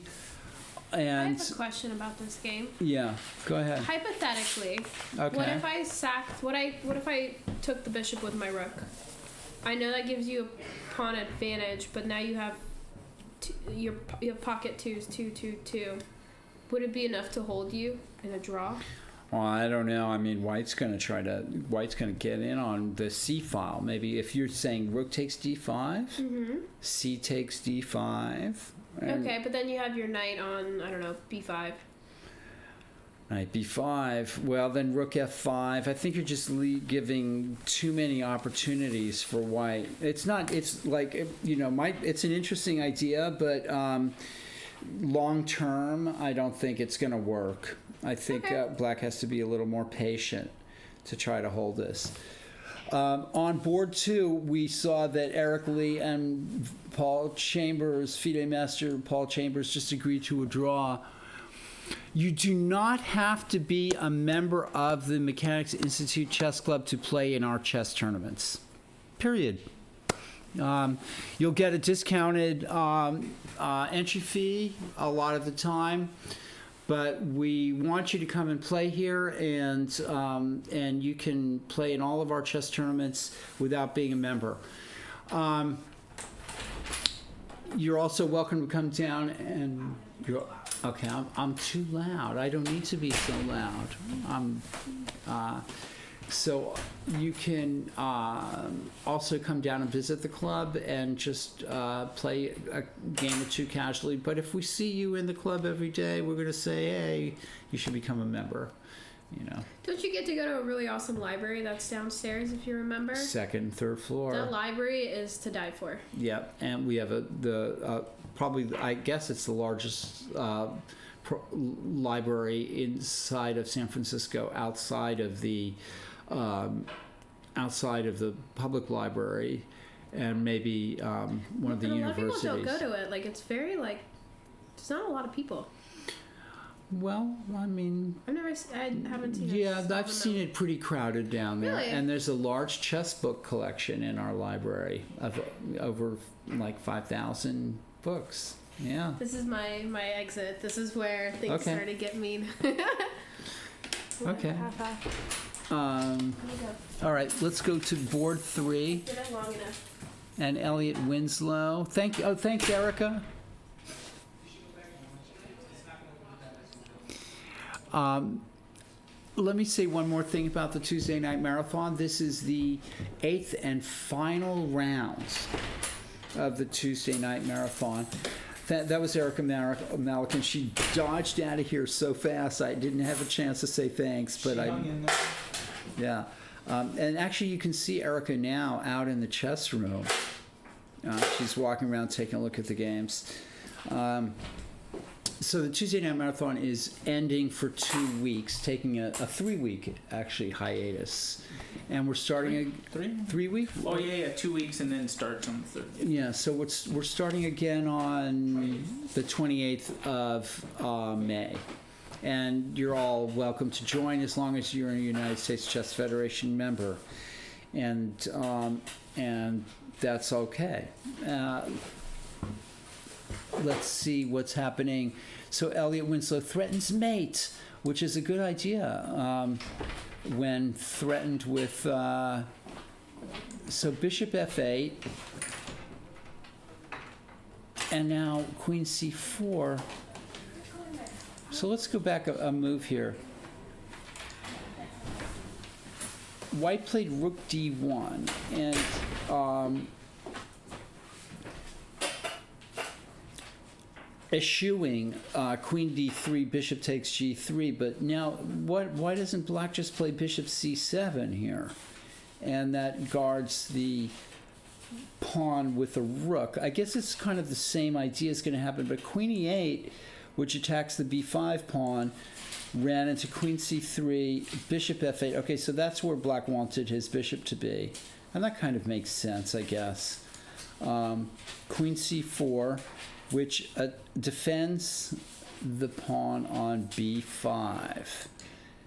Bishop d5, and Elliott's still facing the same problem here about are we facing another repetition here where White's going to play queen c4 and Black's going to play bishop d5, queen a4. Maybe we could have another draw. And that would settle things quite well for for the top board. Okay, so a sort of a tacit draw offer is going on here.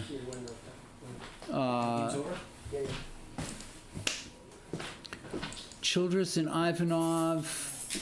Let's see. Okay, f5 was played after bishop c6. And knight c4, bringing the knight into the game. All right, this is very, very, very, very... White's opening the game up. And Childress has shown that he's just not afraid. Okay, so... Okay, we've got news that Natalia Sodakova beat Ashik Uzaman. And so Natalia Sodakova is going to win the top woman prize in the tournament with a really outstanding 5-3 result in the open section. It's been a kind of a little bit of an up and down tournament for her, but it's awesome. So this is very complicated. If black takes back on d6, he's worried about knight d6 and then something, maybe the pawn hanging on e6. And white's definitely creating chances while exposing his own king. So this is a game that sort of, looks like Paul Morphy, one of Paul Morphy's old games. Can I help you, sir? Yeah. Let's talk about Vegas. And I couldn't find Natalia. oh, she probably split. Maybe it's okay. Sorry, that's like our loss. Yeah. We'll Actually, I'll go check it now. Yeah. Let's see. So this game is too difficult to call without computer analysis, which is not a cop-out, folks. If knight d6 looks a little too dangerous. Black could be in trouble here with the pawn at e6 hanging, with check, and the white crashing through in that way. All right, Natalia Sodakova won her game after queen e5, knight c5 was played, b6, queen takes c6, b takes c5. Let's see the end of this game. Rook a7, queen b2, trying to maintain material equality. There goes one pawn that attacks the rook on d1. And now bishop e7 check. If rook e7, of course, well, let's see. If rook e7, how could this have happened? We have a problem on the board, with the DGT boards here, Abel. What's up? Bishop e7 check was played, Yeah. and then queen b2 check. Queen b2. Yeah, but bishop e7 check was played, but then black played queen b2, which of course is impossible. Well, maybe they were like setting up the. Right. So let's see. Rook e7, and then it's rook d8 check, king f7, rook e7, king e7, rook back to d7 check. Does everybody following that at home, folks? It's a forced mate. If rook takes e7, rook d8 check, king f7, rook takes e7 check, king takes e7, and the rook returns to d7 check. Do you see that? It's actually a forced mate. Check. So rook takes. If rook takes e7, then rook d8 check. Oh wow. King must come to f7. Yeah. White plays simple. Rook takes e7 check. Black must play king takes e7, and then the rook simply returns to d7 check, and then queen c8 mate. So a nice finish by Natalia. However, the game finished up Against a tough opponent. against Ashik Uzaman, who is a tough opponent, and she wins the top woman prize here at the Mechanics She has Institute. 5 or. 5. Yeah. And especially in that tough section, that's not easy. No. Yeah. Let me see if I can find it. Okay. This is Walter versus Askin. We were at this situation, and Black did indeed sacrifice, and just exactly happened as I predicted with White, the exchange up. So, Sizzle Biscuits, what's blowing your mind? That we're doing this ridiculous, incredibly ridiculous broadcast. I say ridiculous because it just seems impossible almost. Sizzle Biscuits. Hey, Natalia. Hey. Show us your game. Show us I your don't know, game. for some reason today I'm so uptight. Every natural move, like I'm finding with a lot of trouble, and it's just like so like I don't know. Like I'm afraid to. Okay, I'm gonna give up some. I don't know. But I don't know, but you won a nice game. I won a nice game. I thought, but I mean, for a moment when I beat on c5, I thought, oh, he's gonna, take on c5 and do bishop d4, and I thought, oh, like. Well, what happened? But then my rook wasn't. I mean, before I made the move, I saw it. But once it. What happened? But what exactly happened at the end here? Because there was a problem with the DGT board, I think.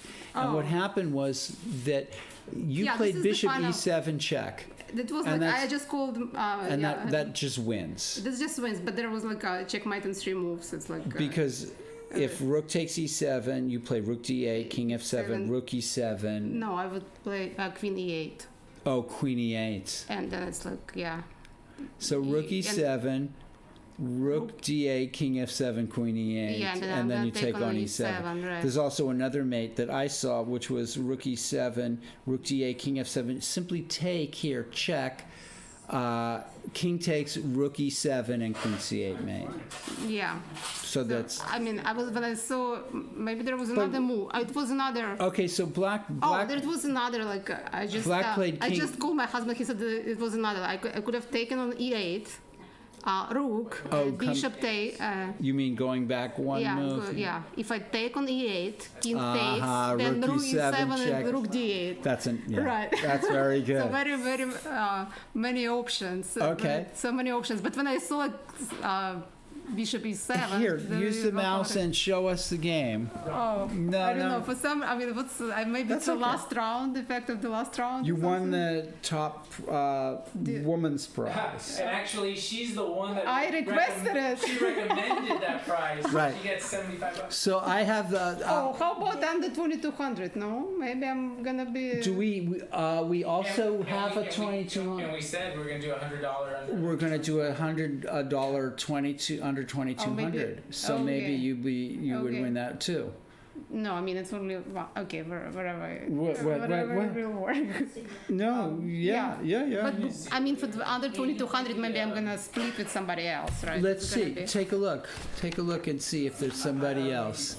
I mean, there is Michael Wilder, right? You just finished with 5 points. Yeah, but he's still playing. Oh, right? he's still playing. He's still That's playing, right. And he can. So maybe there'll be a split.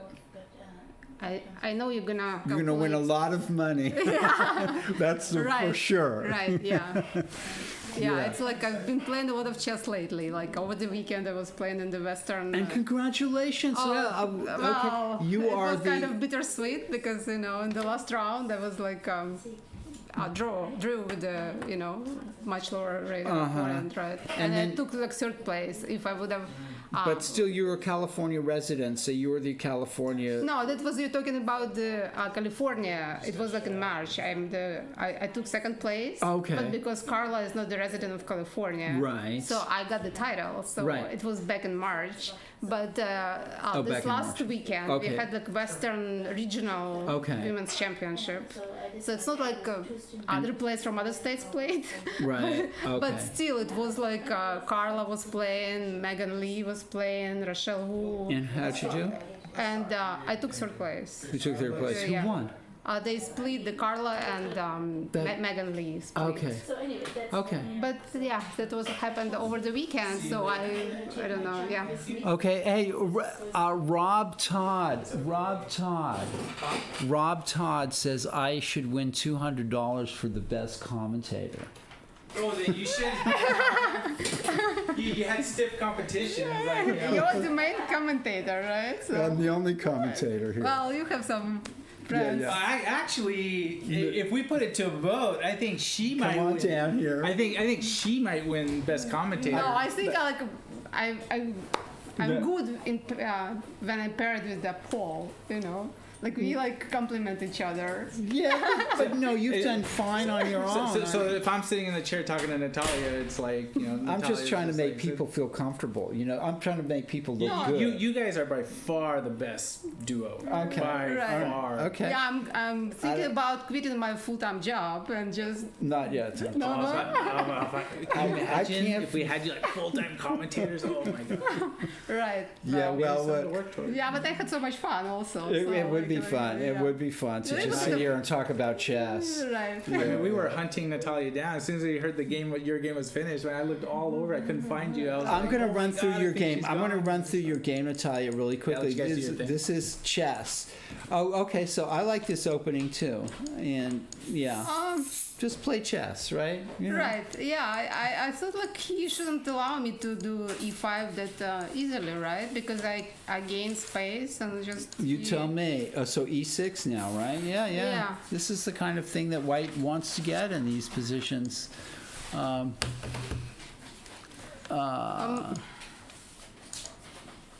Positional advantage for white, right?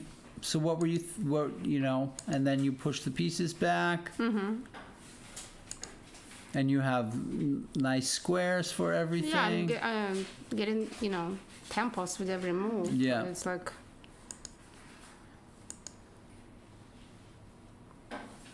Trying to come into d4. Black's trying to come into d4. But d4, like I will do a check on c4. Yeah. It's kind of- I mean, this is a very nice position for white. Even the exchanges aren't going to help black here. Right. So yeah. what's sort of- I thought like Go back? Yeah, I wanted to do queen if Keep going. I wanna do knight d6 and the fork on the queen. Oh, yeah, what on the happens? king. But then I didn't like king e6. King e6. So basically, I'll take his rook, he'll take mine. And my then rook. what? Right, yeah, And then, interesting. yeah, it's kind of. Right, yeah. So knight d6, king e6. Okay. This looks right anyway. This is such a powerful position for white, yeah. I know, but every move, like it took me like 5-7, like even like natural moves, like rook d1, right? So it's like. Yeah, I being was a like, little out of so. But here, right? So you don't want kind of to take on b5 because first of all, you don't want to exchange queens when his king is in danger. Right? But still, even queen b5, rook b5, b3, white is much better. Much here. better, but he's kind of defends the b7 pawn, and there is no like concrete thing. Gotcha, Here, okay. So I didn't Okay. want. This looks right too, though. Yeah. Right? You're playing for mates. So what's with I believe- a4? To play knight c5 with tempo? No, I believe here. Yeah, I just got off the with my heart. He's watching like. And he's also wondering why Yeah, a4. he was saying that rook d5 should have. be the- Just one of the rooks to d5, and Right. then you're opening the way to play knight g5. Right. Very interesting, and of course he's using a computer at home. No, I'm not No, sure. your husband is a strong international master. Right, So- right, yeah. So I'm providing the free entertainment for him on Tuesdays. I mean, thanks to you guys. Right. He's like, And now he can watch your games live and then just Right. criticize. But Yeah. he's right, I think. yeah, I Rook think he's d5, right. clearing the way for knight g5 probably, and a quick checkmate, maybe a quicker checkmate. Because if you play knight g5 right now, rook g5. Okay, so Yeah. so, that's why I a4 want to distract I the see. queen, but basically the rook d5 probably would be would be have been faster. much better, right? Huh, interesting. It looks to me like black Yeah, is black is close to collapsing here. Yeah, anyway. because you don't want to take on e6 because I'll take and then take on g7 and Yeah. then take on b7 and You like, just uh, yeah. Black is trying to hold on to everything, but it's just not going to happen. So bc6, bc5, rook a7, and of course this is just probably got to be a winning position. Queen right. b2. And here, like when I made the move, bishop takes c5, I saw that I'm, you know, I'm looks having like- control over d4 square, but then I made it, and then for a second I saw, oh, rook takes c5. Okay, somebody's the- saying rook instead of rook a7, rook d8 here. What? How? Rook d8? That looks mean- strong. That looks strong, and if It will. rook d8, rook d8, king will- f7, I would have queen been e8. surprised to see rook d8. Yeah, no, you play rook Oh, d8. rook yeah. d8. And if rook d8, king f7, queen check, and ring around the rook. Yeah, that looks pretty strong. It does. Yeah. Okay. I think there are probably many roads to Rome here.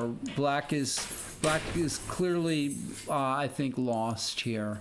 And this is just One of the the end. way, right, So one of what the did ways. what happened after bishop e7? He just resigned. He resigned. Okay. Right, because as I said, rook e7, rook d8, king f7, and Yeah. queen e8, and checkmate. Yeah. Right. Yeah. Good game. Yeah, I mean he's a good player. He's a he can I lost he can to him before. That's Previously, I like think I sometime- remember that. some Yeah, time it's good to ago. get revenge. I know. I Right. know. Yeah. Revenge is important in chess. Yeah, revenge. I like Revenge that. is Yeah. sweet. Yeah. So yeah, I'm excited and happy. So yeah. And I thought it's not a bad game. So either. you're playing a lot of chess now. That's good. That's good. Yeah, maybe I need a break. A little break. Yeah, I need a break. No, you don't need a break. I need a break. Carla jump in. Yeah, Carla. okay, Carla, okay, you want to come? You Yeah, know, you come can on. stay. You can stay. Yeah. In fact, I'm going to take a little break. I need to take a break. Okay. So, can you remove my name from here, and we can go over the games. Okay. You two go, please. Thank you. That would be very good for me. Take a little break. Okay. All right. Hi, You've got everyone. the mouse, and you can look at the games over there like we did in the other way. So how did you do? You won? Yeah, I won. Okay, great. Congratulations. But It wasn't easy.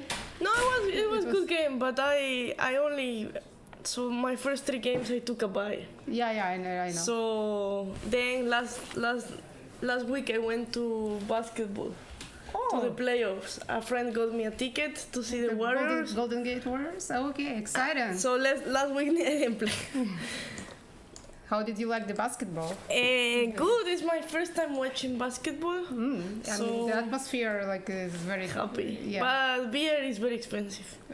I know all these $15. events. All these events like baseball, basketball, hockey. It's like crazy prices. I mean, So where are you originally from? from Ukraine. Ukraine. Which Yeah. part? Odessa? No, like Dnipropetrovsk. It's like No, I don't know. yeah. But not far from Odessa. Let's put it this way. It's like But- probably 300 miles from Odessa. Yeah, I used to go to Texas Tech. What is Alex Onishuk, the coach? Yeah. So he's He came here once before. He was like giving lecture. Like, Ah. I see.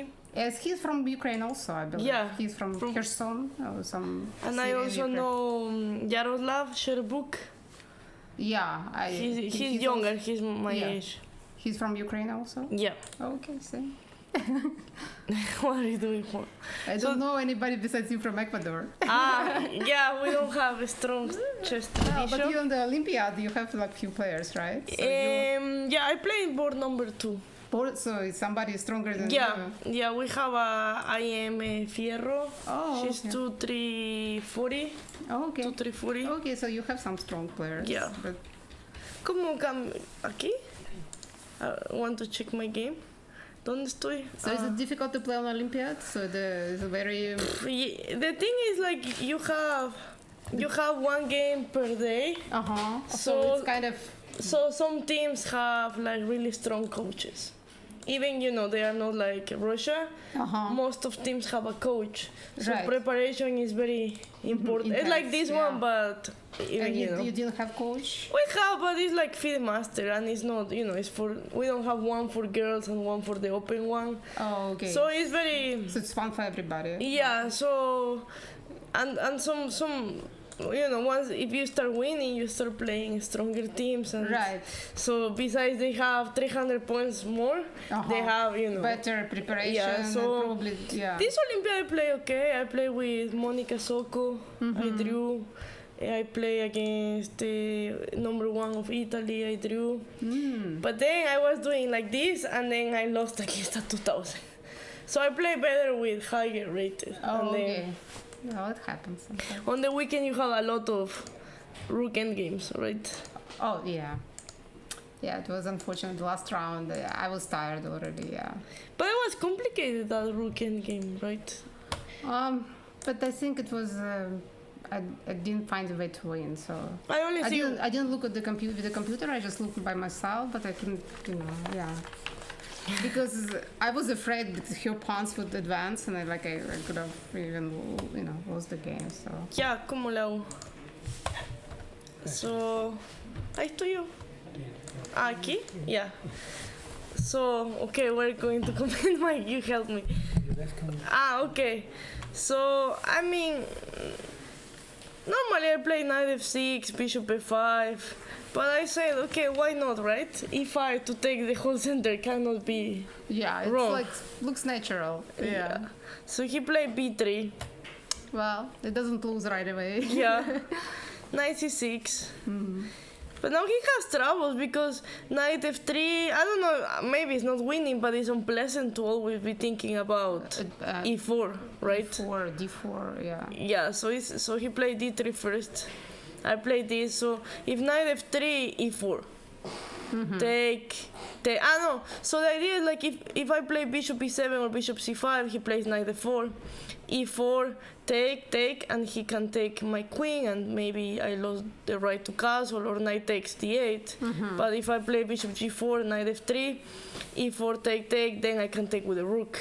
So that was my idea of bishop g4. Knight d2, so he can play knight f3, bishop b4. So now, same thing. You have a symmetry. Yeah, actually, yeah. Symmetrical position, yeah. So if knight f3, e4, and take, and then all my pieces are hitting d2, a3, back, then c4. So his idea was to take away the central pawn. the d5, e4. But now, he still has 2 tempos to castle. So but here, what can you play? Because if you play knight f3, I play e4. Take, knight takes, and you cannot castle because d2 is in the air, right? So bishop c1 already looks horrible, knight c3. So what do you do? It's difficult for white. So he gave the bishop, which I thought, I didn't calculate too much, but I thought, okay, if he has to give the bishop, at least should I have compensation.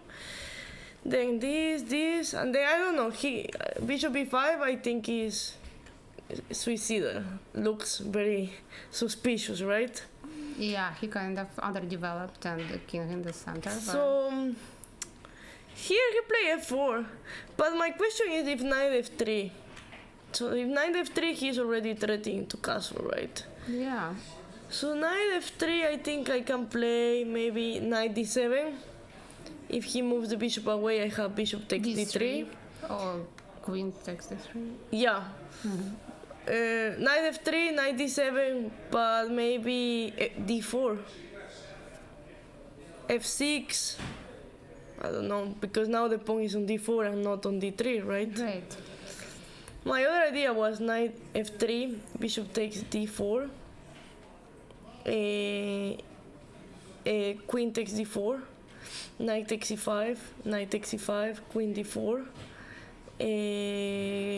castle, and then queen takes d4. And I have 2 pieces for a rook and a pawn, but he has like a solid structure. I don't know. But he played f4, which no good. No, knight d7.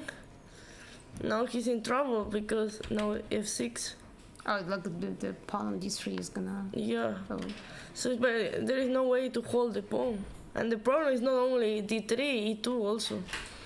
Once he castled, it was hanging, so he took, I took, and I already calculate f5. So take, okay, he cannot take with the queen, rook is in the air, knight takes, check here. But here I was thinking bishop f5, rook f8. I can play, I guess, bishop f7, king g2, and then, you know, try to open the king. Yes. But then I found knight e5. So if he takes, which that happened, I On have g4. That's one idea, but knight g4 maybe, I don't know, maybe queen e1, rook f8, king g1. So knight g4, queen e1. Knight e3, Also king g1. king g1. But I saw this. So the problem is like he has only one move, right? Knight f3, force moves. Take, okay, this one. But the problem is now if I calculate this, if he plays pawn takes f3, Queen g3. yeah, queen g3 and Yeah. There's. king e2, and he has to start running, right? So he played king g2. He has 2 pawns for the piece. I should be winning, but still. So, hello. Knight d4. So we don't want to see your the middle of you, so sit on to the side. Knight here. Let me see your face. Well, everything is pretty forced because knight d4 I'm playing rook f2 and queen f2. No, it's already, you have extra piece, right? And his king is in danger. I think it's already. So he played rook f1, trying to change some pieces. Rook e8, you know, e2, hanging, rook e2, and then I found a nice move. You want to try it? So rook e3, giving the rook for the. So it's funny because the knight, the rook, the other rook, and the queen are in black squares. Right. So he has to take. And you take on h3 and. Take, No, because queen h3, I guess king f2, queen g1, king f1. So this one, here, take, and then I saw until here, to be sincere. And then I know, okay, this should be winning. Well, yeah. But then I found something even better. So check. I start to wonder, oh, the rook is kind of loose over there. And then I found this. So now the rook is. Okay, so it's time to resign, probably. Yeah, well, I play this, and then I found another one. Instead of taking the rook, Queen b3. no, c5. Okay. And the threat is to take the rook, and if he plays rook d2, queen c1, and he has to give the rook with checkmate. Okay. And then, yeah, finally he resigned. Wow, it's very nice game. Yeah, so Yeah. it's good to finish strong. So you like put in pressure with every move. Like Yeah. it's like. Normally I'm the last one to finish games, so but today I'm too tired of it. Are you tired? So I am so tired. so the people that is watching, we play in the weekend. So Right, we yeah. already played 20 hours on the weekend. So today I wanted hopefully to finish earlier. I finished last on the weekend. Like every game, like I was the last one to finish, and like we played like 2 games per day, so it's very exhausting. So it says, Brando, I'm a beginner player. So normally G3 gives black too many options. It's better to start like with knight f3 and G3. But that's how you play to, move away from the theory, right? Not to run, into preparation or anything. So just, But start playing from the beginning. The people that like the fianchettos, I guess it's better to play knight f3. Yeah. And then, What's the difference, like, if you start... you cannot play e5. Oh, okay. I mean, it will be one less line to study. That's true. So, or some people play knight f3, knight f6, c4. So because they don't want to play against c4, knight e5. So I don't know where it's important. So actually, I'm millennial, but I don't know much about Twitch. But yesterday I opened a Twitch account. Oh, So, okay. so maybe, people can follow me. It's my name, Carla Heredia, on Twitch. Are you playing tomorrow? There is like a Blitz championship online on chess.com. But it's only women. Oh, really? So I have time before work. So the first place qualifies to play against Kostenuk, Lakno. Oh. But they did at 10 a.m. Pacific time because I think And everybody can play? it's title players. So you have your chess.com with title. Mm-hmm. No. But okay, so in the future you can add, because if you send your passport, they give you diamond, like the gold account. Uh-huh. So once you get register your title, you could play this tournament. Oh, okay. So, But so you play online or no? I do play online. Chess or chess.com? Chess.com. Yeah. But I play usually I play 10 minutes per game. Ah. So that's my secret. I mean, I'm not very good under time pressure. Yeah, me neither. My rating in chess.com is like 1900. Oh, really? I'm bad at blitz. It's too much, too that's fast. Why, even when I was younger, I mean, it was not, especially when back then we had a number of moves that you need to play. You have 40 moves in 2 hours, and basically I've never had problem because I always making 40 moves, so I never was under time pressure. Here you have time control until the end of the game, right? It doesn't matter how many moves you do. So that sometimes I run into time pressure, but I mean, I'm not good at it. Yeah, but actually I prefer increment than 2 hours for 40. Yeah, Because that's more time. The increment, if you have a piece up, with the 30 seconds you manage to build up. Yeah, you can build up your time. You can. Yeah, but From 30 seconds you can get up to 10 minutes. Blitz is very fast. I play better classical, rapid, and Blitz is like 300 Oh, really? I thought you were good, so I don't know. No, but it's it's like anything. You have to practice, and I don't practice. I know. Yeah, maybe you're right. I don't practice. So you're gonna play tomorrow? What time? It's 10 a.m. 10 a.m. 10 a.m. Yeah, but don't have many hopes because I was playing yesterday trying to get 2000. And I couldn't. So I stay in the same level, like win, lose, and then what's. So I'm gonna root for you anyway. Okay, I will try my best, but don't have many hopes. Okay, Paul is back. No, you stay for 5 more minutes. If you guys heard about Pro Chess League, just happened. Yeah, we were here in San Francisco. We couldn't go to the Pro Chess League event because we were playing the Western States tournament. Right. But I heard that it was very cool.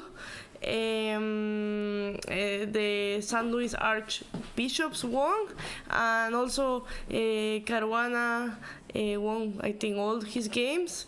Surprise. No, yeah. Shocking. Yeah, shocking. But I can. He played in the mechanics on Thursday. You played that one? No, I did. I missed Forgot? that. Yeah, I missed that. I mean, usually I don't play I play women's tournaments, and on Tuesday night marathon I don't play that many tournaments, Yeah, okay, you're playing a lot. But then, I after that I kind of, because this was historic event. Yeah, it was the strongest. But I look at the list of the players. Well, what is happening? So we were thinking, well, where's Natalia? Yeah. Yeah, because you play everything. So No, I mean. Except that rapid shooter. Yeah, except with Caruana. Yeah, I miss the Caruana. So it says, thank you for encouraging women and little girls to start playing chess around the world. Yay! So in this tournament, I think we are 3. You, Muki, and I. Right. In the open section. But there are lower sections that some girls also play. Here in the mechanics? Yeah, below Erika. Erika. I met now. Yeah. So we're still minority, but I think these tournaments are nice. I like to challenge myself against anybody, right? Right. Yeah. So once a week, it's not that exhausting. That when you play multiple games per day, so it's But see, it's even the the list of players are not that strong. I mean, but you can lose to anybody basically. Even like I've been losing to players who are like 200, 300 points below me. So there. Yeah, so you're like me. You perform better with. Well, yeah. But I don't know. I feel like sometimes I try too hard. I need to relax. Me too. That's what I was telling Paul, that I was like under so much pressure, especially the last round. Even like natural moves, and like I was like, you know, looking out. Maybe, you know, it's like I don't see some, because for some reason I'm putting so much pressure on myself. Yeah, and I don't know. Maybe it's the last round effect or some too much chess lately. So I don't know what is it. Yeah, I mean, chess very difficult sport. I mean, I don't know. I hope one day to increase more my rating, but it's very hard. But I think you're doing very great, and I've been playing Carla twice, and the last time I drew her, I was very happy But because when I saw this the drawing moves, I couldn't think about anything else. I But decided, every okay. time we play each other, you're the only one who from the tournament. Normally, I'm better against everybody except you. Oh. You are the only person that pushed me behind the yeah, bars. I even chosen the other opening, right? You didn't want to go to Karakan. Yeah, because I don't know. I already played that, so. Right. But I was expecting you to play actually the London, Oh, so I prefer against the London. oh, okay. That was I was That like. it crossed my mind, but I mean, Because I see that in this tournament you Yeah. played a couple of times the London, right. Yeah. so I thought you might play the So when London. I saw the draw against you, I couldn't think about anything else. I just okay, well maybe there was a better move. Maybe, you know. I haven't checked yet. I haven't checked it. It's, so, but I just said okay. You know, Grandmaster is not like putting like very active, like likes to put pressure. So I decided draw is a good result. So today I worked. Yesterday I worked, so I'm kind of tired. Okay. Do you work here in San Francisco? I work full time, yeah, but What do you do? I'm a quality assurance. I mean, I'm tester, quality assurance engineer. So like, In Tesla? no, not Tesla. Test. Ah, QA. okay. Q quality assurance engineer. Oh, I'm so are you an engineer? Yeah. What is the engineer? What's the name of the engineer? The The like I mean, there's a mechanical. software engineer, and there's a quality assurance, like basically test engineer. Yeah. Look at that. So you choose all your professions. You're the minority. Engineer, chess. Right. Yeah. I choose psychology for the undergrad, but in the in social sciences normally women are more than men. Okay. So. And then I did the master's in sports management. Oh. So that was more like more balanced, because many girls nowadays want to be like marketing management. So yeah, but now I work for Berkeley Chess School and for the mechanics, Okay. teaching chess, and yeah, that's what I do. So I don't know what is Paul. Another game. I want to go home. So what so Josiah? Oh, so I guess white is better, no? I mean, I don't know. What do you think, He Natalia? was. He used to have like extra pawn, right? He still can take on 3, d4, 6, right? 6. He can take on d4. Yeah, he can. Like, He played b4. I don't know what was the problem to take on b4. I mean, he can take later on, right? There's no Probably. rush. There's no rush to take on d4, so right away. So I guess maybe the best option for black maybe is knight f7.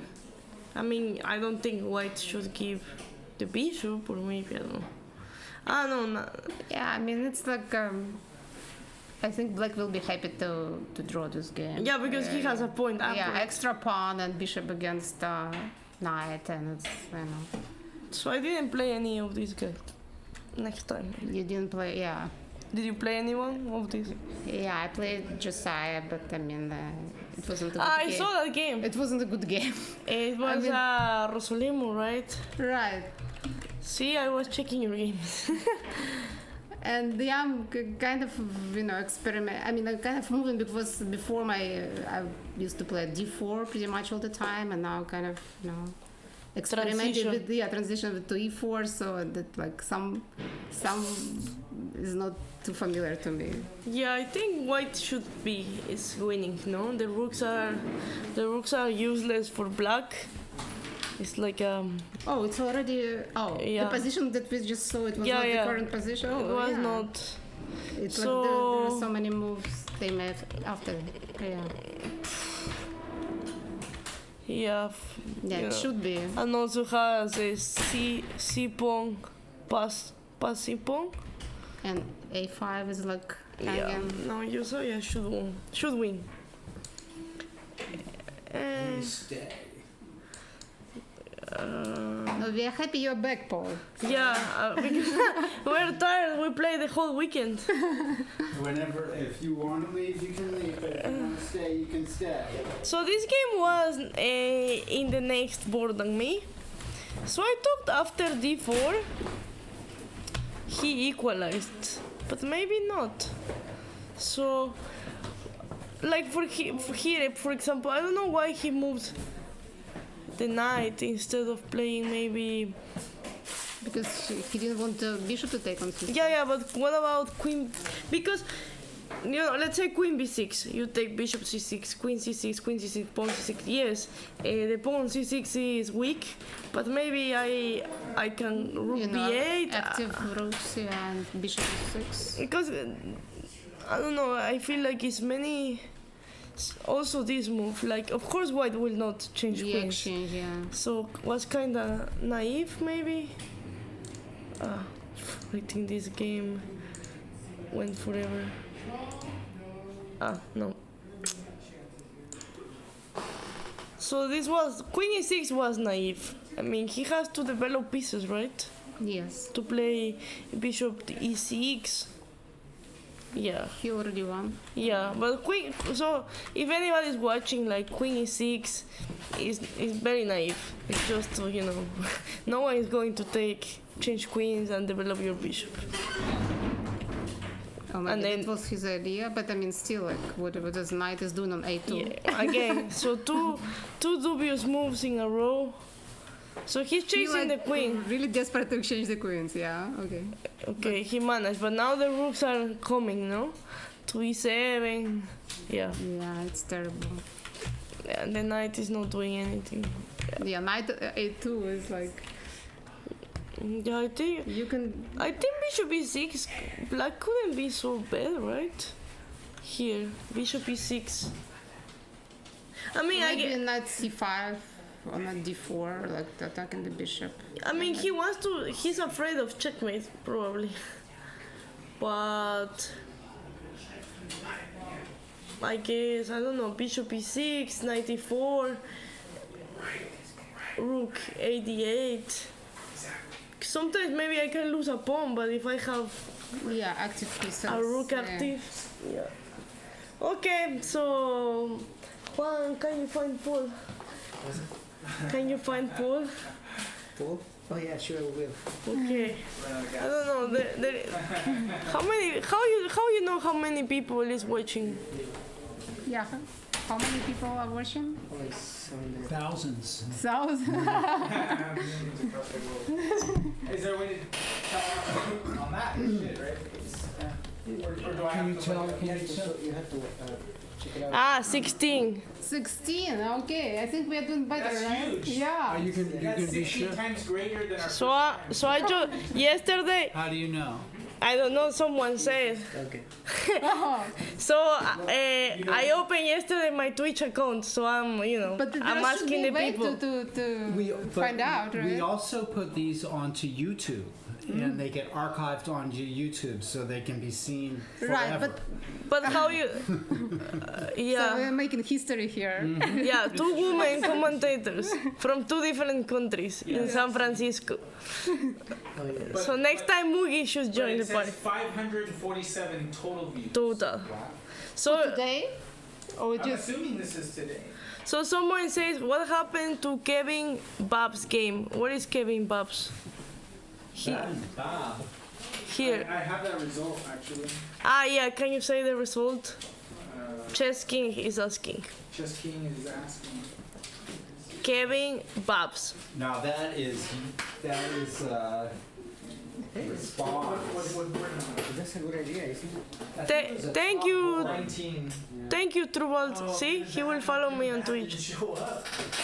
What happened? Kevin Babb didn't show up. Show up. Hey, Forfeit loss.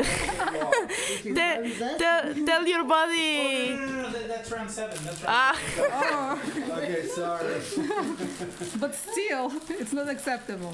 so did you win easy? Robin, right? Robin's? Oh, board 15. Yeah. 15. Ah, the Moscow, huh? That's a good game. That's for first place. How did you use social media? So he won or no? It was a draw. It's Draw for Kevin Babs. Yeah. So William Gray's got 6 then. Christian Clemens can win the section if he wins his game. I think his game is over. He's still playing Jonah Bush. Well, he tied for first in the Tuesday night marathon last time. Who? Christian Clemens. He was one of the people who tied for first. Yeah, overall with Diaz. Oh, and, 7th rank. Look, Yeah. everybody, you should know about 7th rank. If you can do it, do it. What's that? The Maybe 7th under all rank. circumstances, put your rook on the 7th. I mean, under normal circumstances, if you already play The way you X3, said it is like in all circumstances. Put your No. rook on the What's 7th. happening on board 1 and 3? one Josiah will win. It's massive. White is winning here. Right? White's winning, yeah.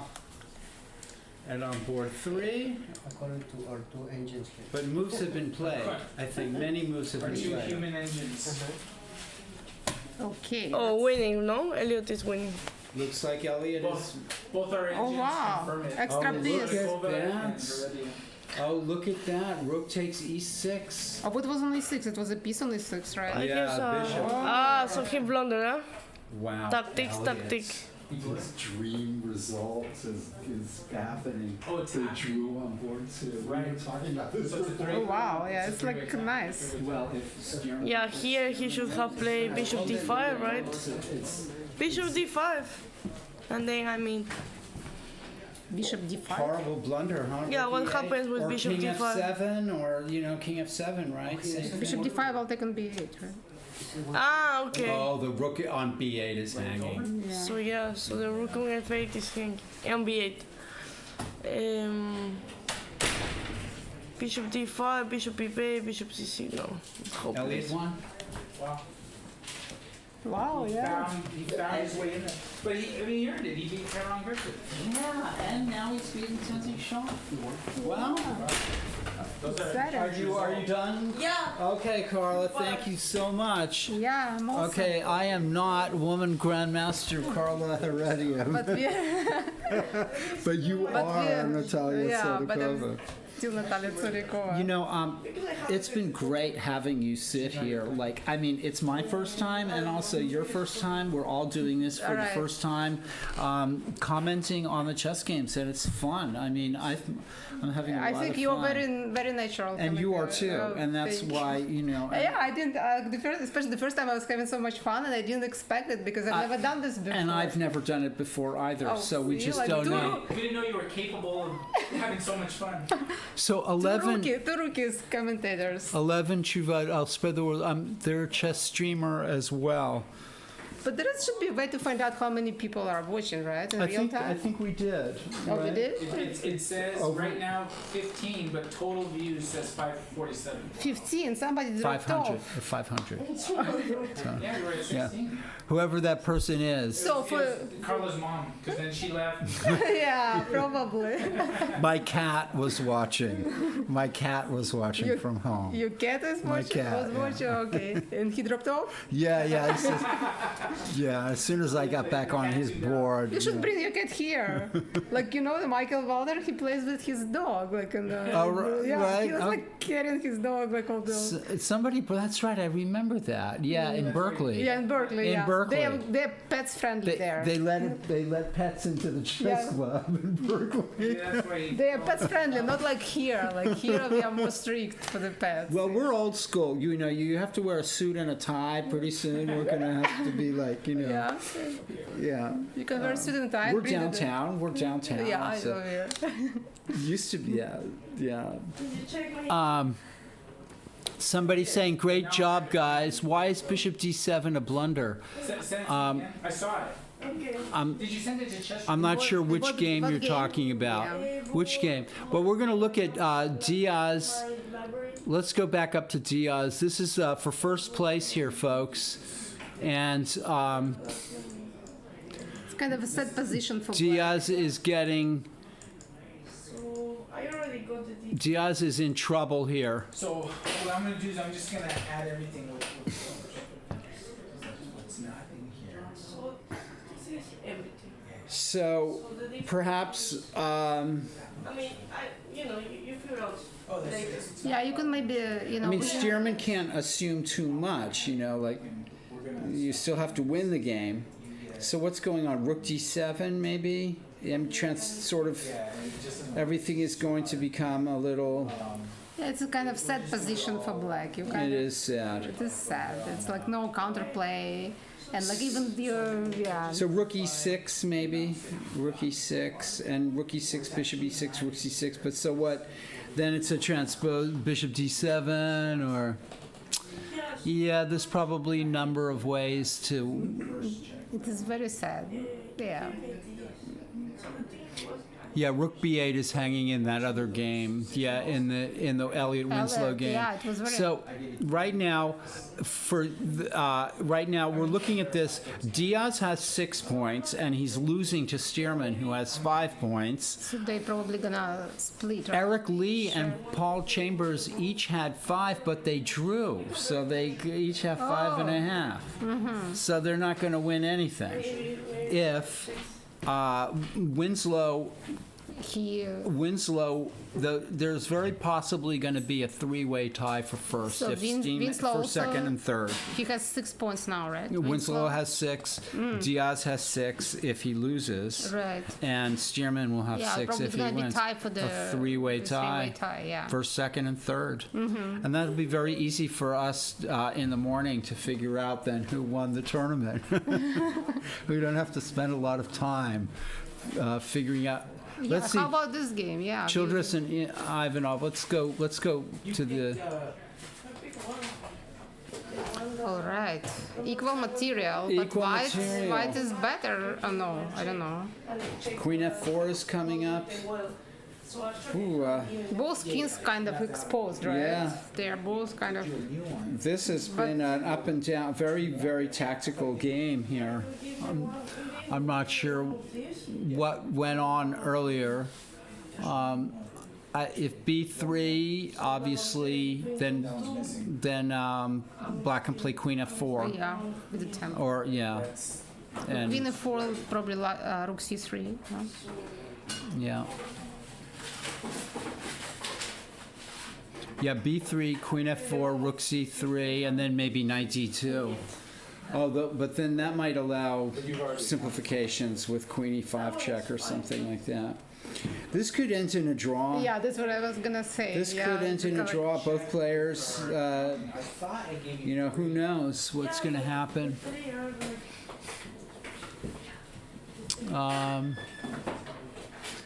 Okay, so we're going to move on So here. we have only 2 games, right? Still playing? Walder and Askin. Oh, let's see what's going on here at the. Oh, White has kept the exchange and is now winning a pawn on the queen side. This is looking bad for black. Yeah. Very bad for black. I will put my money on white. Yeah. My prize money. Okay. Yeah, well, you're going to win something. You already won something here. Stearman and Diaz, let's take a look at this.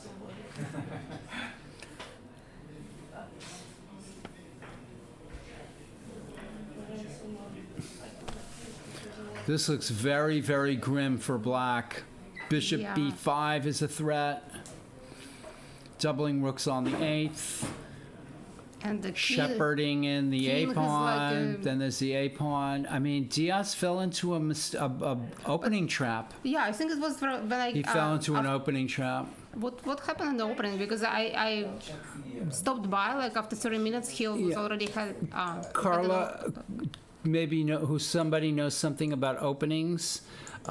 This, I think h6 here is too slow, and now I think bishop e2 is just a mistake. Queen e2, bishop e7, queen f3. Look at this move. Oh wow! It's like simple. It's so simple. It's almost too simple. Yeah, it's like.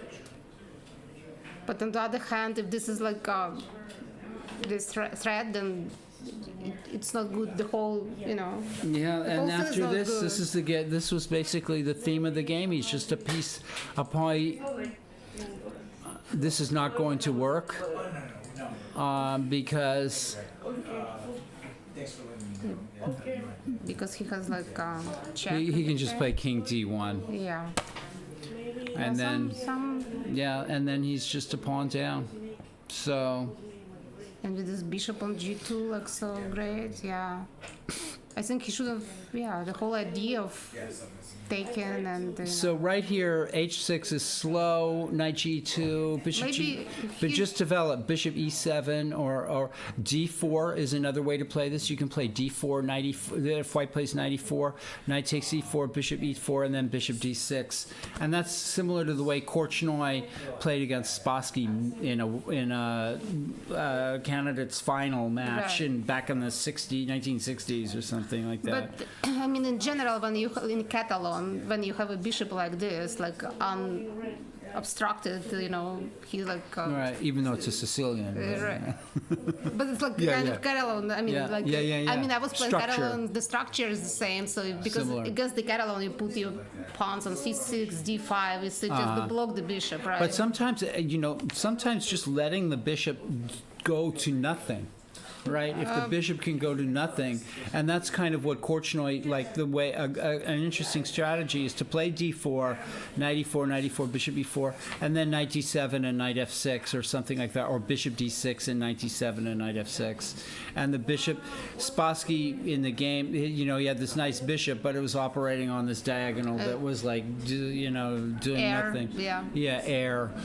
So Diaz this was a mistaken plan, and this was just suddenly. It's already. This is already lost, I think, after queen f3. Somebody said that was Korchnoi Spassky indeed.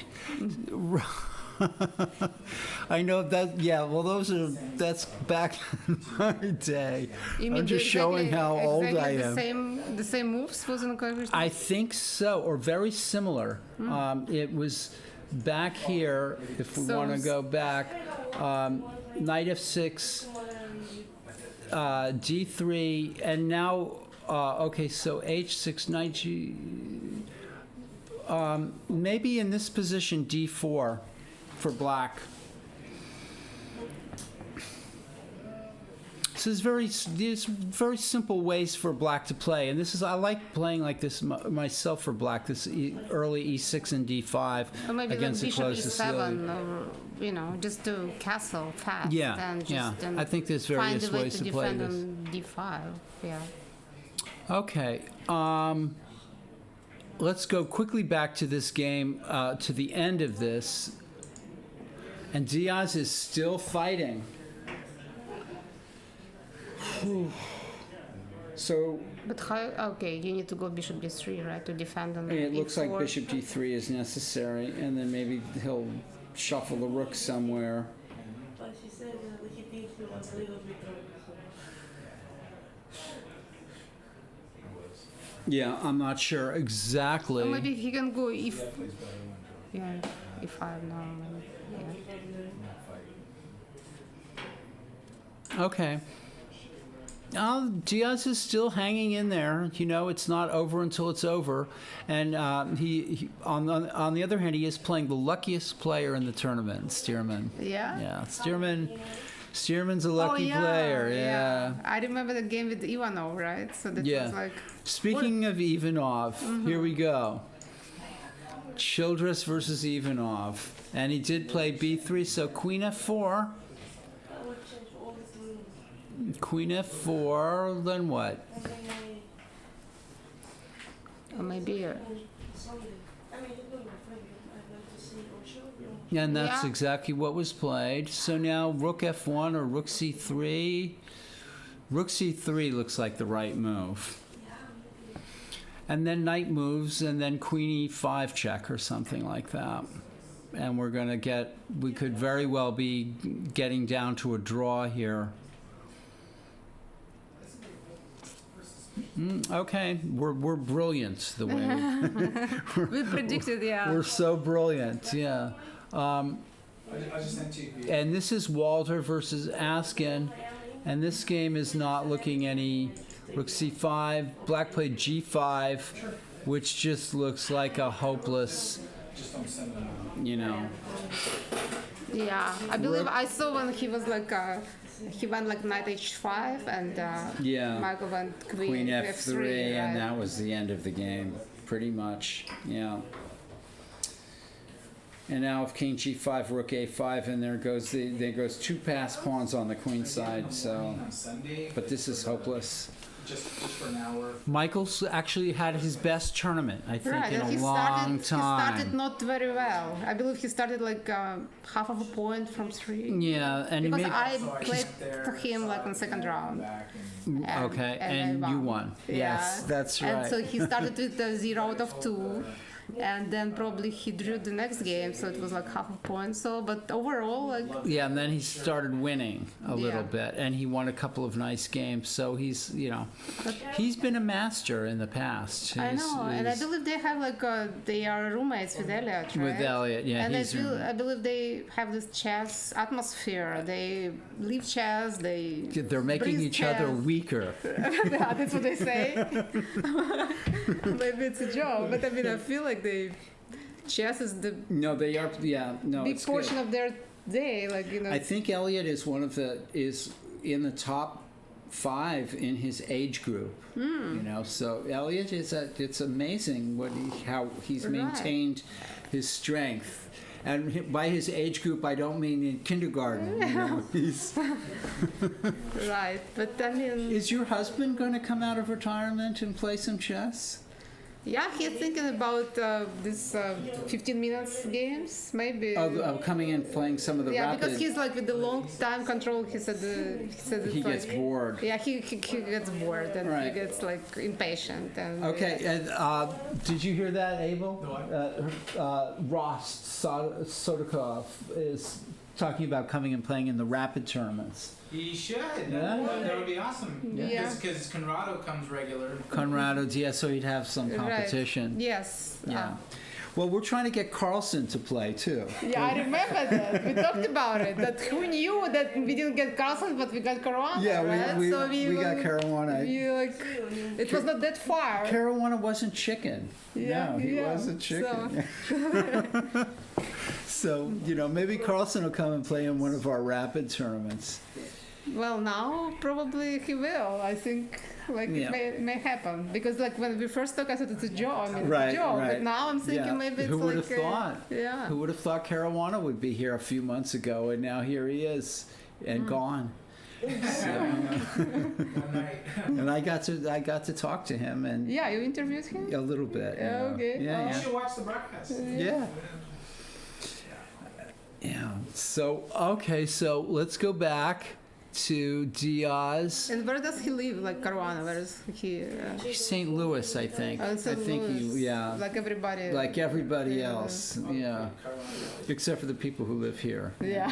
So is this true that is there kind of this thing now where it's San Francisco, St. Louis, and the Marshall and New York, or is there kind of like I think those are the big three. a big three? Yeah, and we like in the first place, like you mentioned, San Francisco, We're then the St. funnest. Louis, and then New York, right? We are San Francisco. Whatever, nobody can take that away from us. You know, And we are are we the oldest or the? we are the oldest. Yeah, and yeah, just look at me.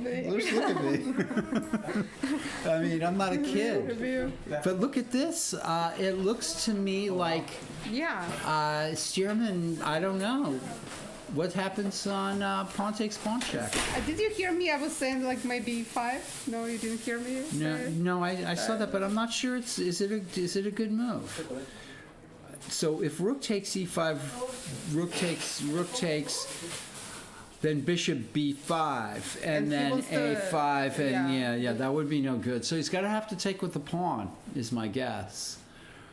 Pawn takes pawn check, Oh, then I go knight e4. and then maybe king goes back to e3, where it's No, safe. then I will go to rook d8 and bishop b5 and I'll exchange No, everything. I'm saying it's black's move now. So pawn takes pawn check, king e3, and now maybe white wants to play like you And say, why rook king- d8. Why king e3? Why not king e4?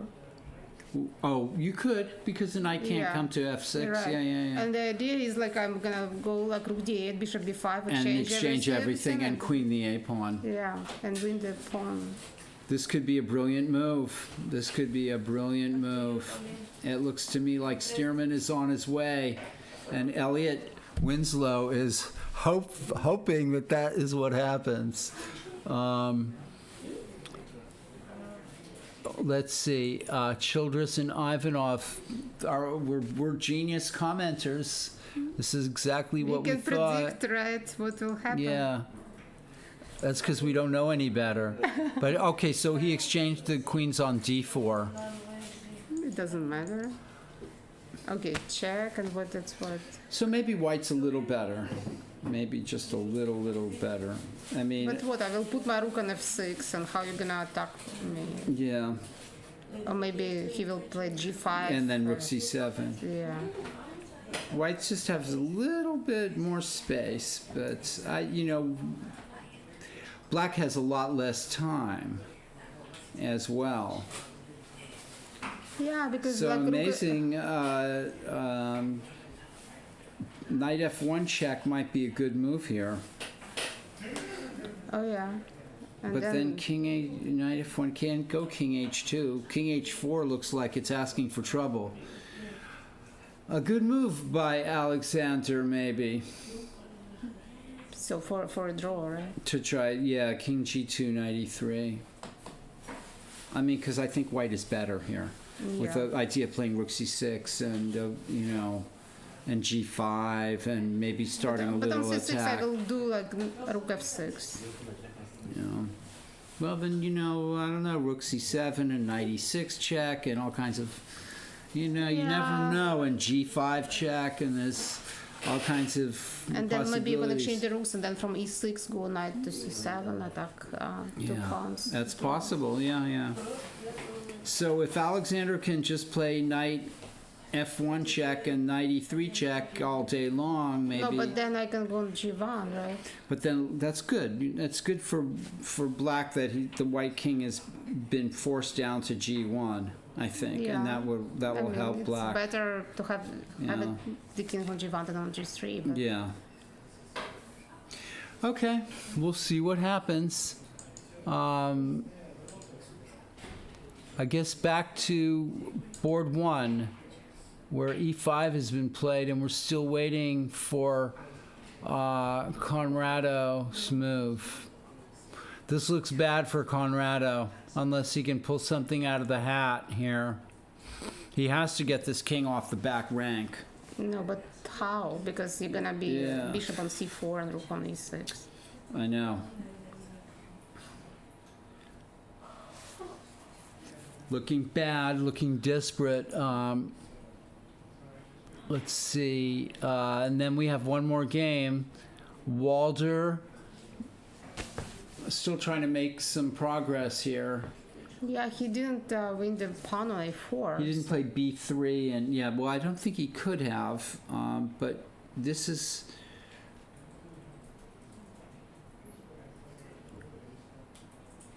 I mean, it was better the previous time we checked, right? It was better for white, but still, I think So it's what's going to winning. happen here? The rook is going to go. This might not be as easy as it looks.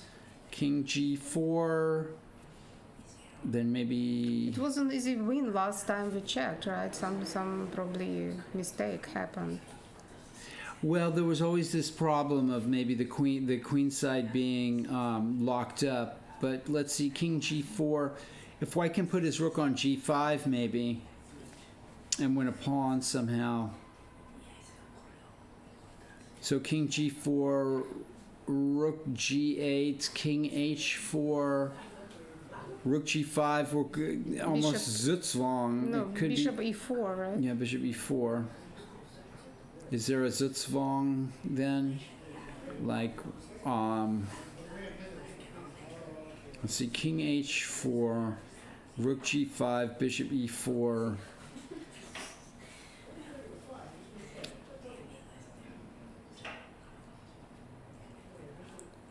Yeah.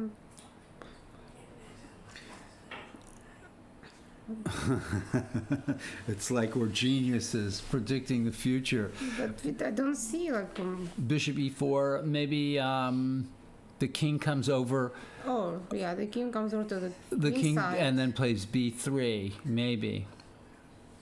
Okay, that's at least an idea. Yeah, that's a So, good idea because If the king h3, then rook H5. h5, but then maybe the king could go to g4 and take the f4 pawn. Yeah, It's not so easy, but that's going to have to happen at the right time. Or maybe there's something really simple here that we're missing. I don't know. Let's mosey along to Diaz, who's still having a long think here, folks. Wow, it's like Yeah, he's just he staring at... needs a good advice, but there is no probably good advice here. I agree, yeah. It's a very simple plan for white here, is just to play, to exchange everything and win with the A pawn. Okay. And the other game we were looking at was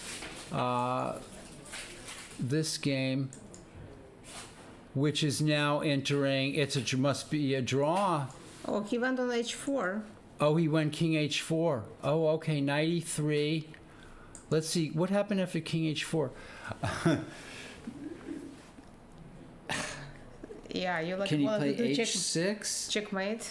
Can he play h6, threatening g5 and knight g3 mate? Oh, maybe knight f5 check? Oh, knight e6 check. Knight e6 check and then rook down check. Okay, so black has no time to do that. Yeah. He must come back, and he's centralizing and maybe keeping some mating threats as the compensation for losing on the queen side. So this is a very tense game here. Yeah, I don't think it's gonna be a draw. No way. Because I can go knight f1 and then h6. No, but still lose the mate. Well, black's getting counterplay, can play something like rook f3 and knight g2 check, or I don't know. Then there's rook f6 too, which might, if you play rook a6, I play rook f6. Oh, then knight knight c7. c5 or knight Knight c5. c7 or knight c5, yeah.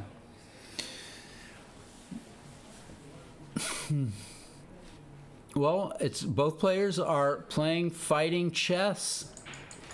They could have settled for a draw here. White is playing for a win, and you got to hand it to white.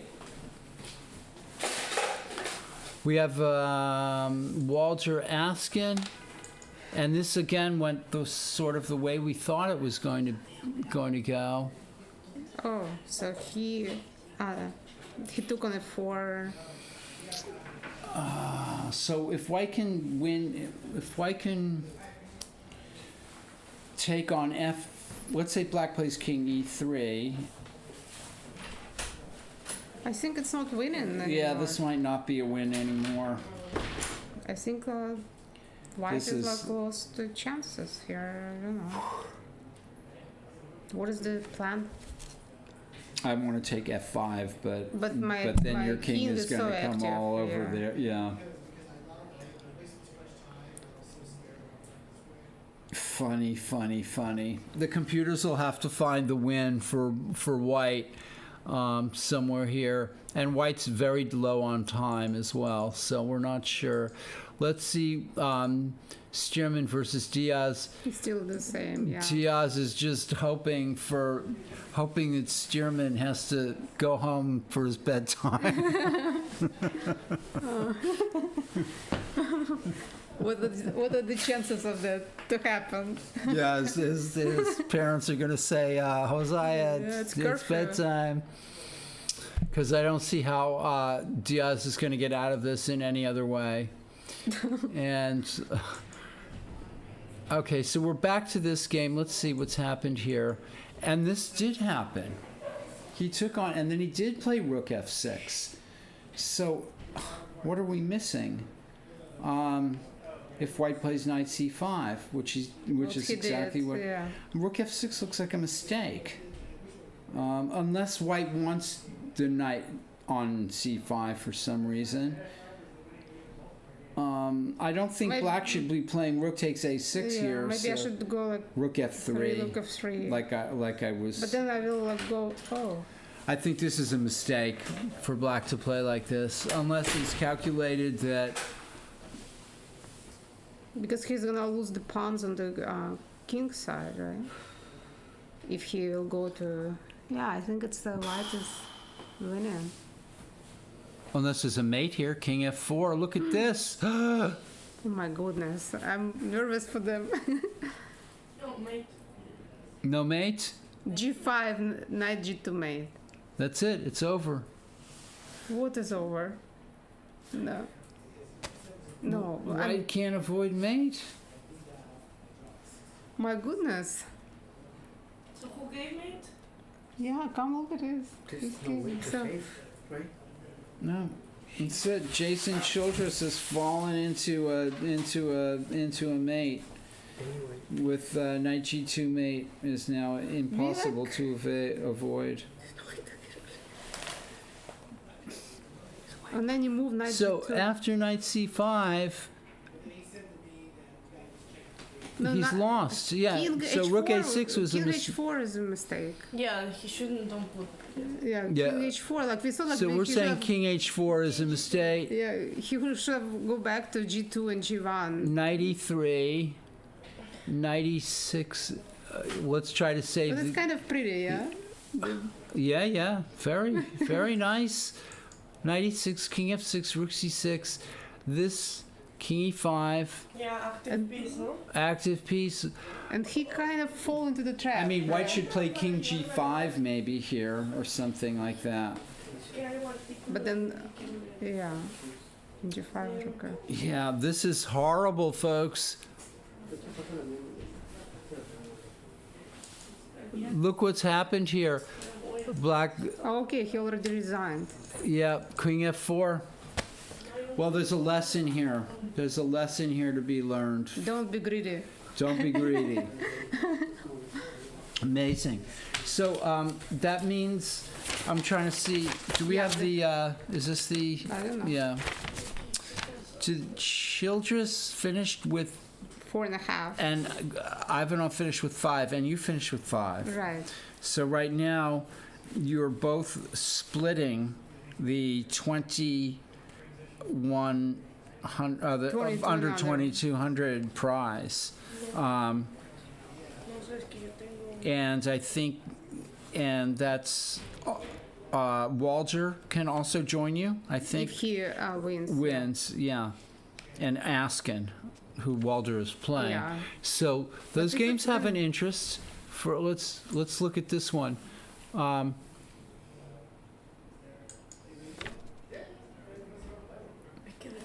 What do you think? What do you think, Carla? This looks like it might have. No white win. Oh, now white can play b4, Yeah, before. but you have to be able to play b4. Oh, jeez. You think that white would be able to win here, But then how? but then maybe not. We don't know. We're not computers. So king e3 now. King b2, Now. and then king d2. No. Yeah, now it's in dangerous. We're seeing all kinds of crazy moves in the last round. Or maybe he can go on b2, then go bishop b3, and then take on 3, but then he's gonna lose here. Yeah, I mean, it's a draw probably. I think, yeah. So what was white's last move? King f4. Why white play king f4? I'm not sure. I think white lost the thread here a long time ago. Maybe a long time ago. But I mean, it's not easy to win here. So I guess. Yeah, I don't think this is easy to win. Yeah. it's already probably not Yeah, winning. draw. See, like, yeah, unexpected results. Anyone else here?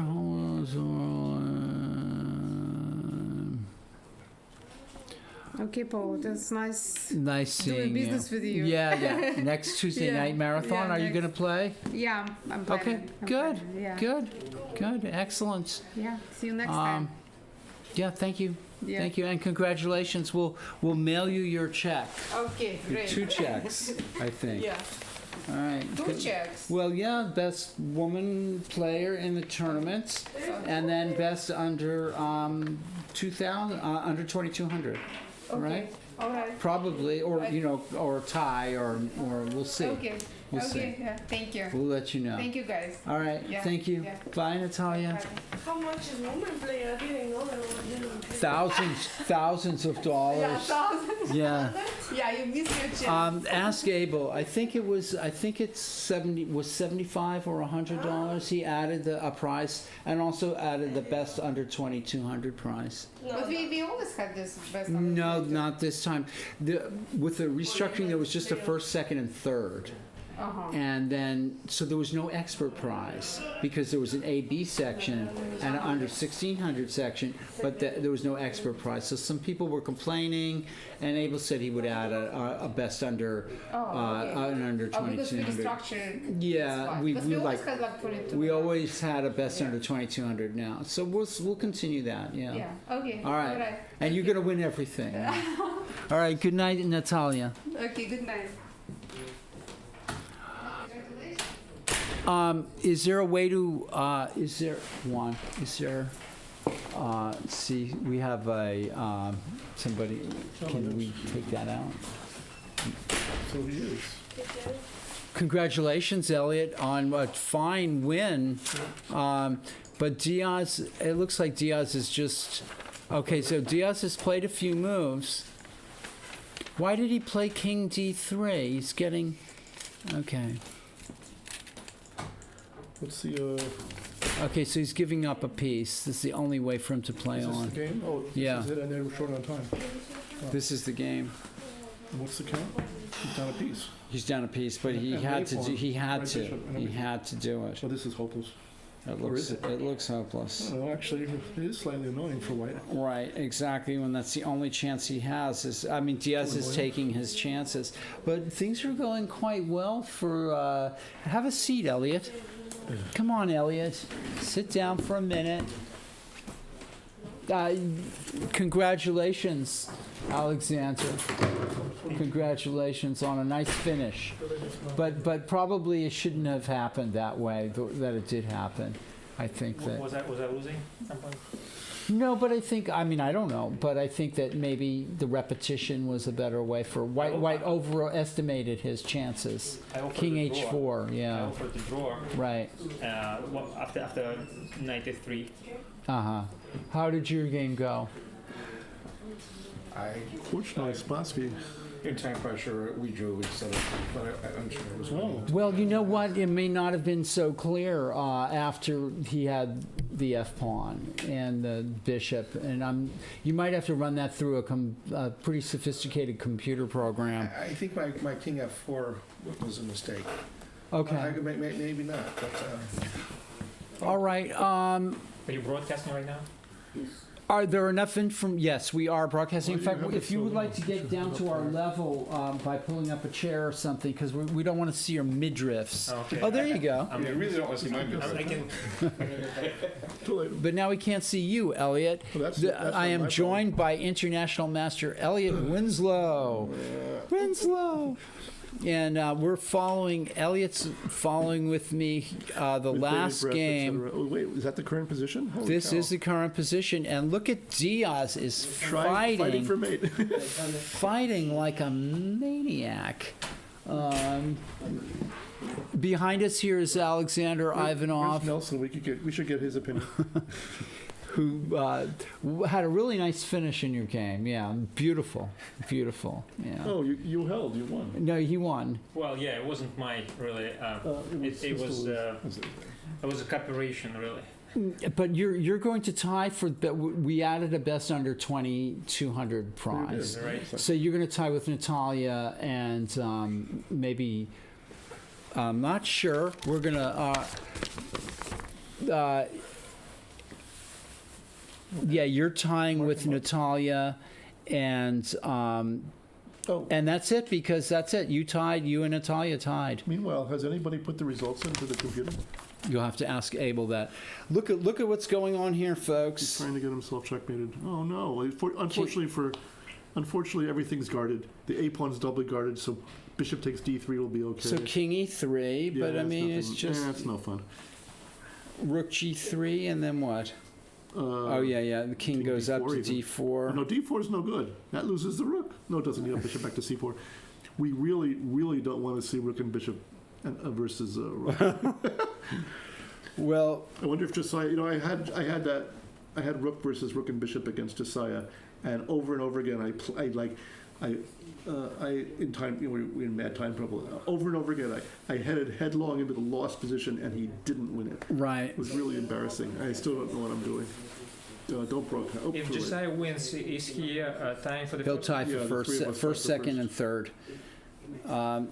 And Elliot is hoping that Josiah It's no wins. big deal prize money wise, but it's nice to tie for. Well, I first. mean, That's- should be one for white, right?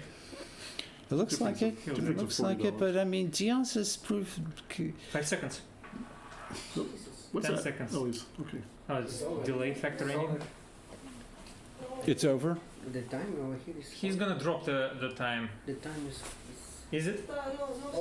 Well, this is completely lost Yeah, now. this is he's going to drop. And the rook is even on the right. That's The it. rook pawn Right is side. Yeah. the rook pawn is of the right German color. Yeah, he must have resigned. It's German one. Oh Okay. my! I know how it will. So who's tying with Stearman? It looks like the tournament is over, folks, or just about over, and it is over. And I'm going to announce the winner, and I want I'll get You're going to offer me a hearty handshake.